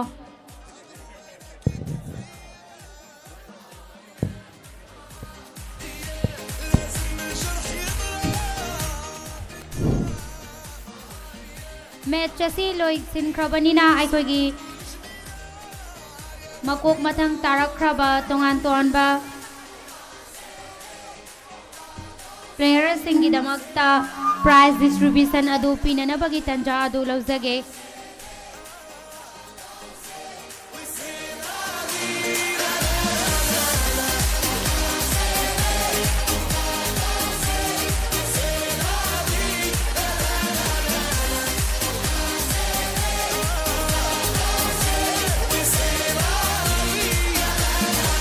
جاني بالشرب الخفية وقال لي يا Hello, hello, hello. Ngasigi asigumlaba yamna nungairaba football final match asi ꯑꯩꯈꯣꯏꯒꯤ ꯂꯣꯏꯁꯤꯜꯂꯛꯄꯒꯤ ꯇꯥꯟꯖꯥ ꯑꯁꯤꯗ prize distribution gi ꯊꯧꯔꯝ ꯂꯩꯕꯅ ꯃꯔꯝ ꯑꯣꯏꯔꯒ ꯑꯩꯈꯣꯏꯒꯤ ꯉꯁꯤꯒꯤ ꯑꯁꯤꯒꯨꯝꯂꯕ football tournament final match ꯑꯁꯤꯕꯨ ꯌꯦꯡꯕ ꯂꯥꯛꯄꯤꯔꯤꯕ ꯃꯤꯄꯨꯝ ꯈꯨꯗꯤꯡꯃꯛꯅ ꯑꯩꯈꯣꯏꯒꯤ ꯐꯤꯜ ꯃꯌꯥꯏꯗ ꯌꯥꯝꯅ ꯆꯪꯁꯤꯟꯕꯤꯔꯛꯇꯅꯕ ꯈꯪꯍꯟꯖꯔꯤ ꯑꯩꯈꯣꯏ ꯍꯧꯖꯤꯛ prize ꯌꯦꯟꯊꯣꯛꯅꯕꯒꯤ ꯇꯥꯟꯖꯥ ꯑꯁꯤ ꯌꯧꯁꯤꯜꯂꯛꯂꯕꯅꯤ ꯃꯔꯝ ꯑꯗꯨꯅ ꯉꯁꯤꯒꯤ ꯄ꯭ꯔꯖꯥꯁꯤꯡꯅ ꯐꯤꯜ ꯃꯌꯥꯏꯗ ꯆꯪꯁꯤꯟꯕꯤꯔꯛꯂꯤꯕꯁꯤ ꯑꯊꯨꯕ ꯃꯇꯝꯗ ꯑꯃꯨꯛꯇꯪ ꯍꯟꯗꯣꯛꯄꯤꯅꯕ ꯈꯪꯍꯟꯖꯒꯦ ꯑꯩꯈꯣꯏ ꯃꯇꯝ ꯌꯥꯝꯅ ꯀꯨꯏꯅ ꯂꯧꯖꯔꯣꯏ ꯄ꯭ꯔꯥꯏꯖ ꯑꯁꯤ ꯑꯊꯨꯕ ꯃꯇꯝꯗ ꯌꯦꯟꯊꯣꯛꯅꯕꯒꯤ ꯇꯥꯟꯖꯥꯗꯨ ꯂꯧꯖꯒꯦ ꯃꯌꯥꯝ ꯄꯨꯝꯅꯃꯛꯅꯁꯨ ꯑꯩꯈꯣꯏꯅ ꯉꯁꯤ ꯇꯧꯖꯔꯤꯕ ꯑꯁꯤꯒꯨꯝꯂꯕ ꯐꯨꯟꯗ꯭ꯔꯩ ꯁꯕꯜ ꯇ꯭ꯔꯣꯐꯤ ꯑꯁꯤꯗ ꯁꯄꯣꯔꯠ ꯇꯧꯕ ꯑꯣꯏꯅ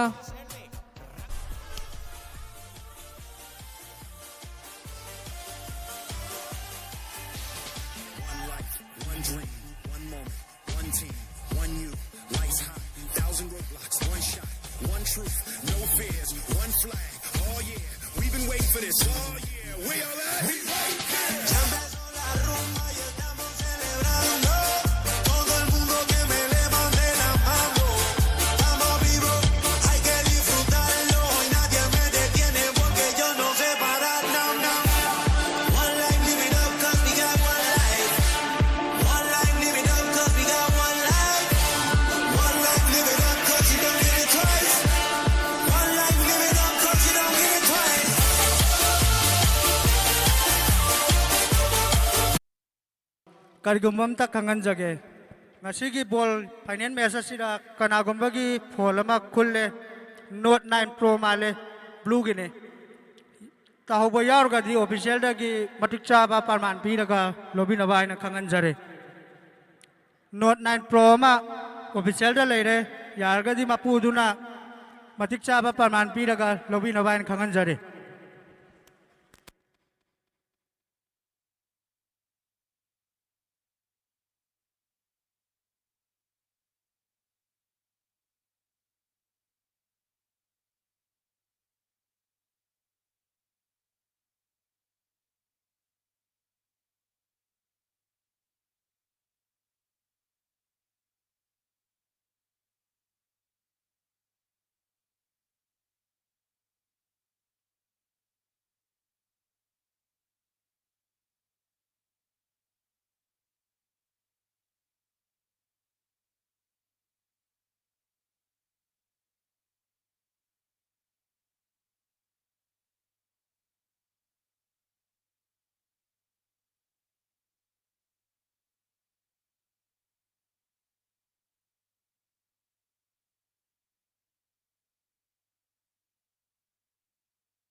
sabia.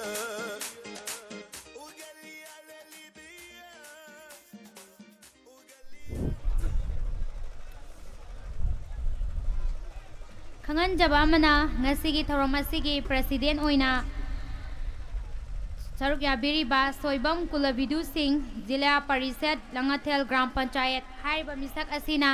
ꯌꯥꯝꯅ ꯄꯨꯛꯆꯦꯜ ꯆꯥꯎꯅ ꯀ꯭ꯂꯕ ꯑꯁꯤꯗ ꯂꯨꯄꯥ 10,000ꯒꯤ ꯃꯇꯦꯡ ꯇꯧꯕꯤꯔꯝꯃꯤ. ꯃꯇꯦꯡ ꯇꯧꯕꯤꯔꯝꯕꯒꯤꯗꯃꯛ ꯍꯥꯏꯅꯤꯡꯉꯥꯏ ꯂꯩꯇꯅ ꯁꯣꯏꯕꯝ ꯀꯨꯂꯕꯤꯗꯨ ꯁꯤꯡꯕꯨ ꯊꯥꯒꯠꯄ ꯐꯣꯡꯗꯣꯛꯆꯔꯤ.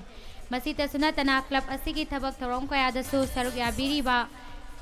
ꯏꯀꯥꯏꯈꯨꯝꯅꯕꯗ ꯃꯇꯤꯛ ꯆꯥꯔꯕ ꯁꯣꯏꯕꯝ ꯀꯨꯂꯕꯤꯗꯨ ꯁꯤꯡ ꯄ꯭ꯔꯥꯏꯖ ꯗꯤꯁꯇ꯭ꯔꯤꯕ꯭ꯌꯨꯁꯟꯒꯤ ꯄ꯭ꯔꯣꯒ꯭ꯔꯥꯝ ꯑꯗꯨ ꯍꯧꯅꯕ ꯇꯟꯖꯥ ꯑꯗꯨ ꯂꯧꯖꯔꯒꯦ. ꯄ꯭ꯔꯥꯏꯖ ꯑꯁꯤꯕꯨ ꯂꯧꯕꯤꯅꯅꯕ ꯑꯩꯈꯣꯏꯒꯤ ꯔꯦꯗꯤꯗ ꯂꯩꯕꯤꯅꯅꯕ ꯅꯤꯡꯁꯤꯡꯖꯒꯦ.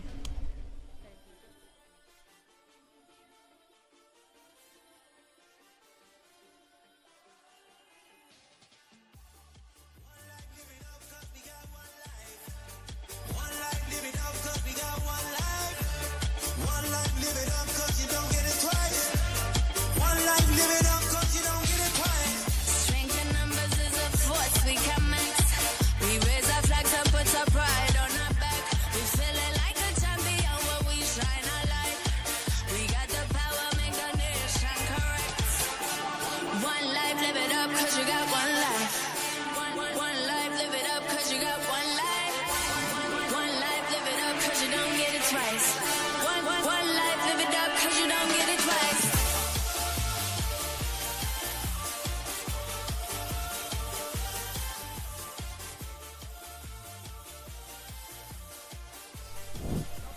Ngasay haibikibagi matungina ahom suba goal chankiba Mansur Pauvitek jersey number 5 Young FC gi hariba Mansur Pauvitek goal chanbikiba player adu thokpiraktuna mana asibu lawbiranabagidamagta ningsingjari.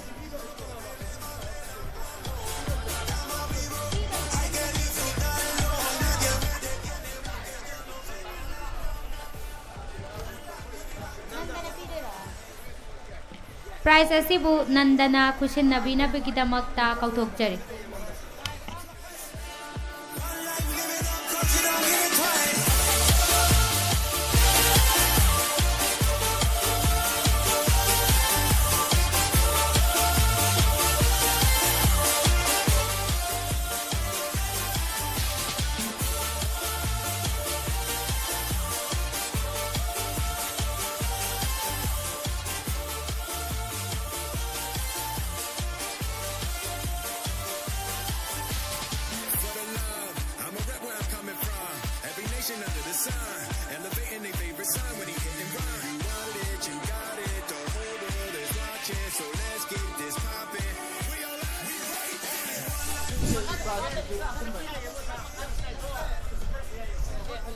Tongan ba pricing asi pibinabagidamagta Guest of Honor, President, Chief Guest, kudingmak na makada lengthabiduna playersing asigi pugning thawgatpiba oina tongan ba makhal ge pricing asi khusin nabinabagidamagta stage makada kumbinanaba Guest of Honor singbo nolukna ningsingjari.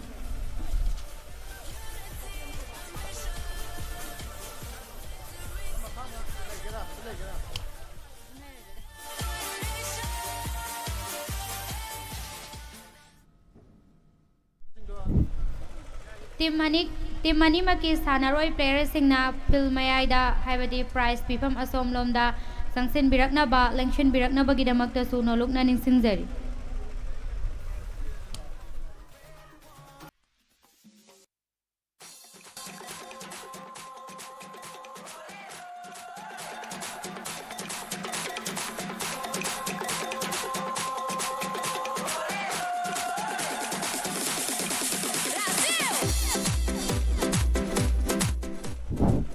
Nandayang FC jersey number 5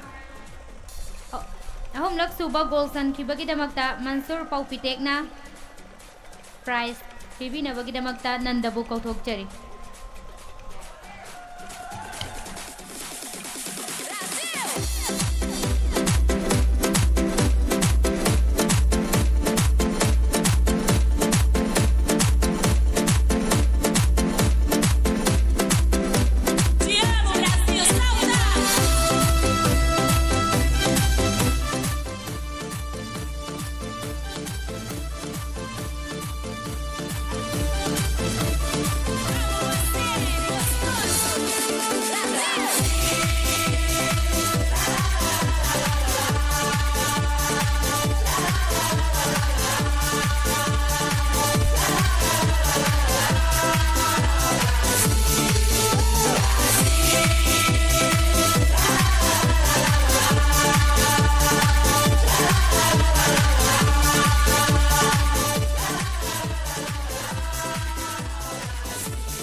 ngasi ahanba prize distribution asi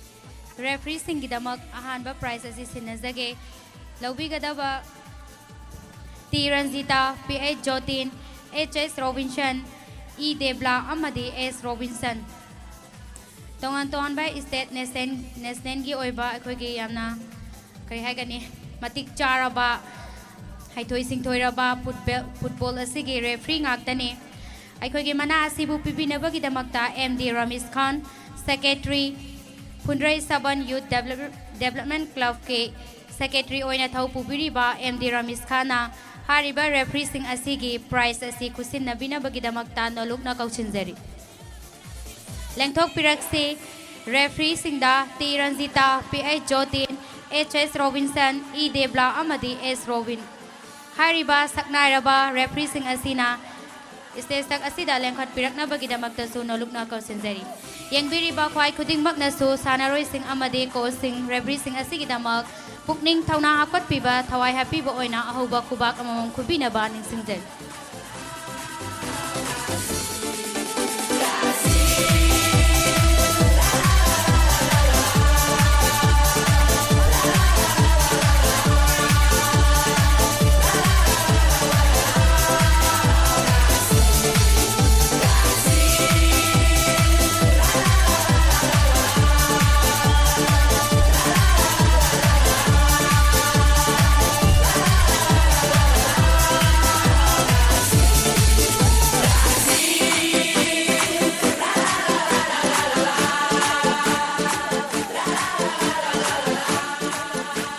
Matangda amuk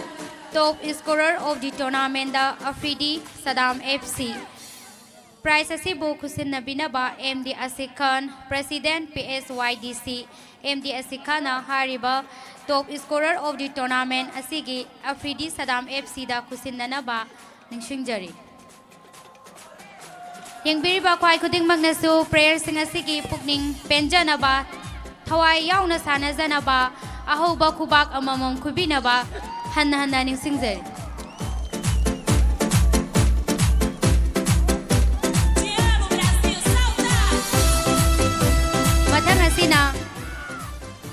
matang asina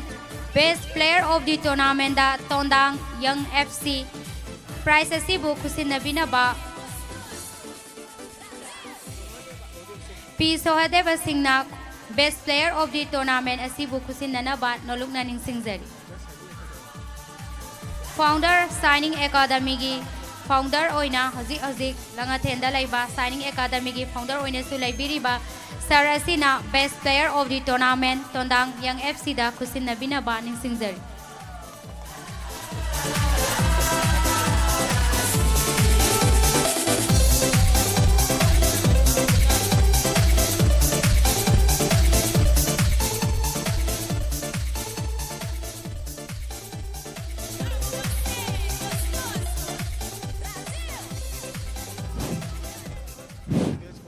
mathang asina best goalkeeper of the tournament mayam kana mandau oiram semeya makhange ko Nadia Sangayumpam FC da best goalkeeper of the tournament kusin nabinaba MD Riaz Khan bu nolukna ningsingjari MD Riaz Khan na ngasigi best goalkeeper of the tournament Nadia da kusin nabinaba ningsingjari keeper of the tournament asi Yamba MD Riaz Khan na sponsor tawbirakpani mayamna Yamba Riaz Khan gi damak ahoba kubak amamtang khubina basu ningsingjari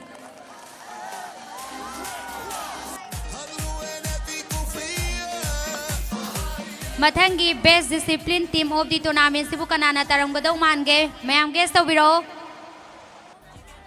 natte kana mange yengaga haiba male ko som side kisidi Chume Saddam FC prize distribution asina MD Buto Sport Secretary PHYDC na kusin nabinaba nolukna ningsingjari kokachari Saddam FC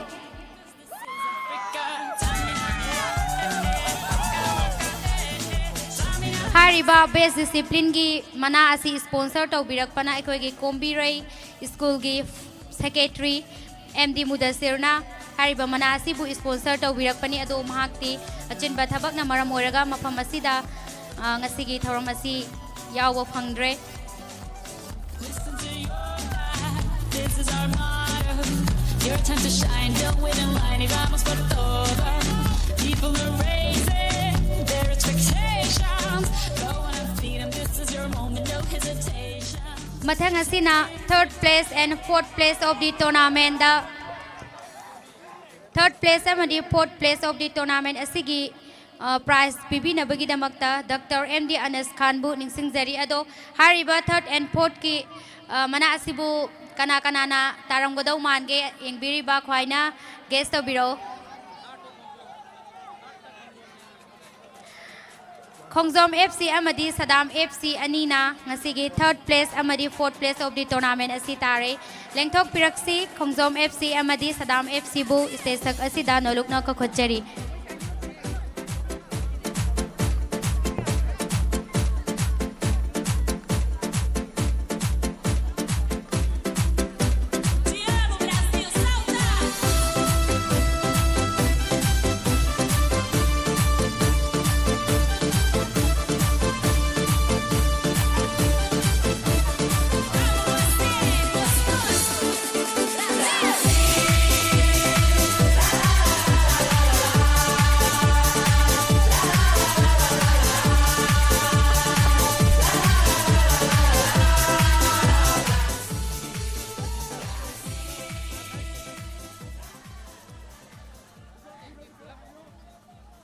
Mathangda amuk kausinjage aikoigi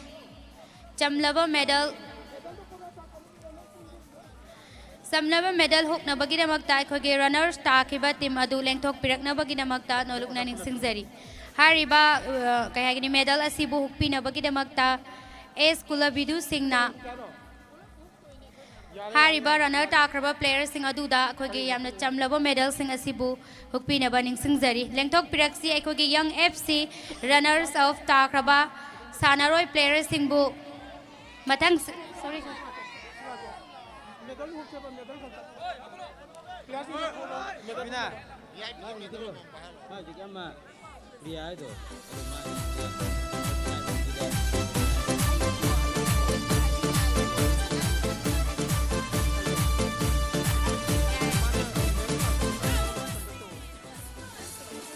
hariba aikoigi runner up tabi kraba Young FC gi sanaroi sing adu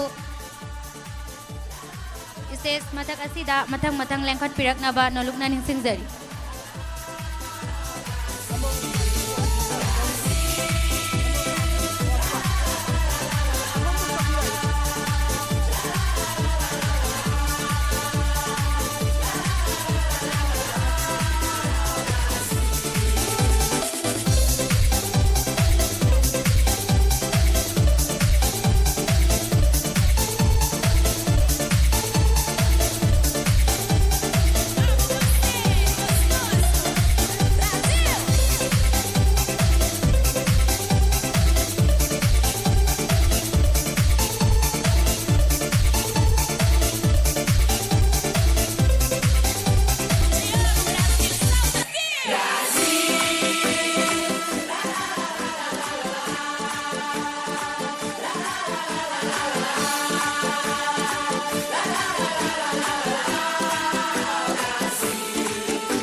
Young FC gi aikoigi coursing chu mafam asida sangsin biraknaba ningsingjari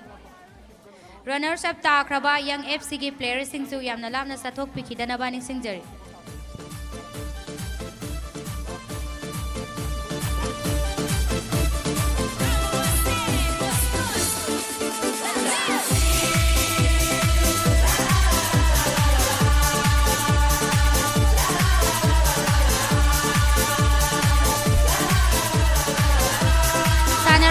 Sigi pukning na thawai na haibadi penjana bagidamagta yengbiriba khwai khudingmakna khuba khupi duna makoigi सानजरिबा असि मतुंग तारकपदसु मथंगदि winner ओइबा ngamnabagidamakta adugumlaba thauna adu yengbiriba khudingmakna hapminasi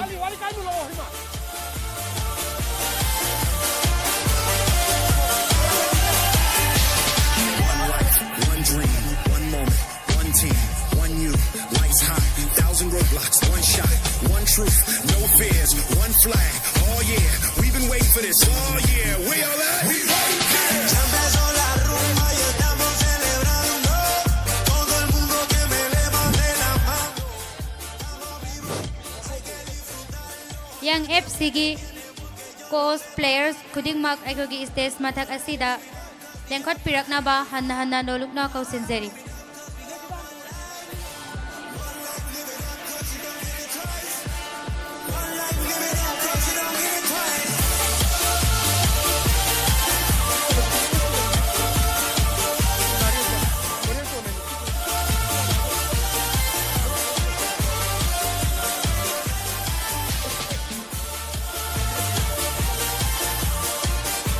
Ngasigi runners up ki prize asibu khusinabinaba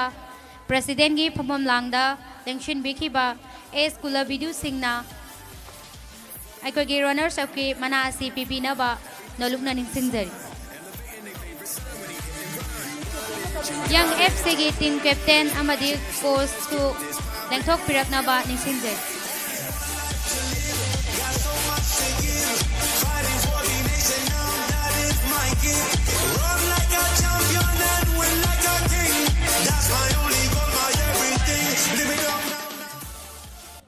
Lawinanabagidamakta team player team captain khudingmakna stage thak asida lengkhot piraknaba nolukna ningsingjari Hariba winner of prize asi Jigwes ki phamam langda lengshin biduna ngasi gi thorom asi hobadagi loiba phauba saruk yabiriba and Rajiv Kumar Singna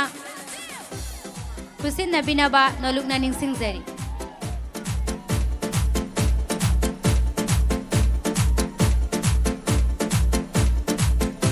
Sangayungpam FC winner takraba players singna amamamta oina stage matak asida lengkhat piraktuna yamna chamlaba medal asibu lawbinanaba nolukna ningsingjari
Bhikraba aikogi Sangayungpam FCS gi player amadi team captain team coach na Sangayungpam FC gi team captain stage tak asida lengkhat piraknaba kauthokjari Winner of prize asibu ngasigi thorom asigi Jigwes ki phamam langda lengshin bikhiba N Rajiv Kumar Singna yamna mamal leiraba ngasigi mai paklaba winner prize asibu khusinabinaba nolukna ningsingjari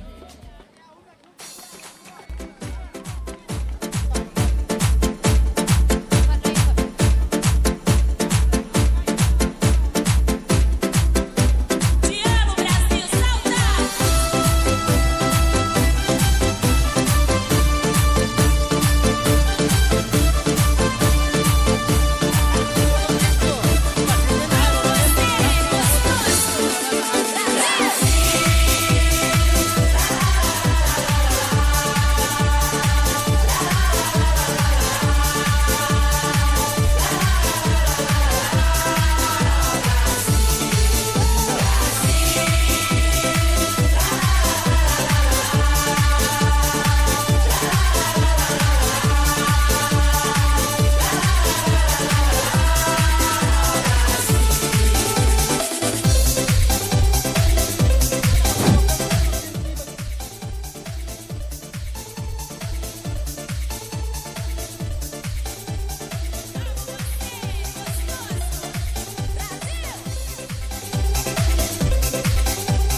ꯊꯥꯒꯠꯆꯔꯤ ꯃꯌꯥꯝꯅ ꯁꯔꯨꯛ ꯌꯥꯃꯤꯟꯅꯗꯨꯅ ꯉꯁꯤꯒꯤ final match ꯑꯁꯤ ꯃꯄꯨꯡ ꯐꯥꯅ ꯂꯣꯏꯁꯤꯟꯕꯤꯈꯤꯕ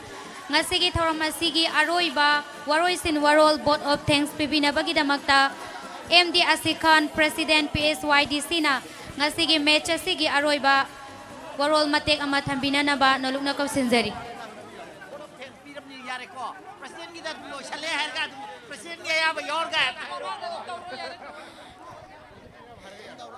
board of thanks piri haina laujaraga thoram asigi president ge ayaba laujaraga ngasi Haukiba January tang tarama thoidagi hauraga chatharakiba tongan tonba team match ngasina aroiba football match asi matang asida loisinjare matung tarakpa club asina tauba thabak thorong khuding makta iramdam iraikai asida laibiriba khwai khuding makna sarukya biyu amadi mapung phan biyu amadi club asibu chaukhotpa development purakpa locality amo oirakpada laikai asida laibiriba khwai khuding makna responsibility lawminasi haraga ngasigi thorom asi matang asida loisinjare thank you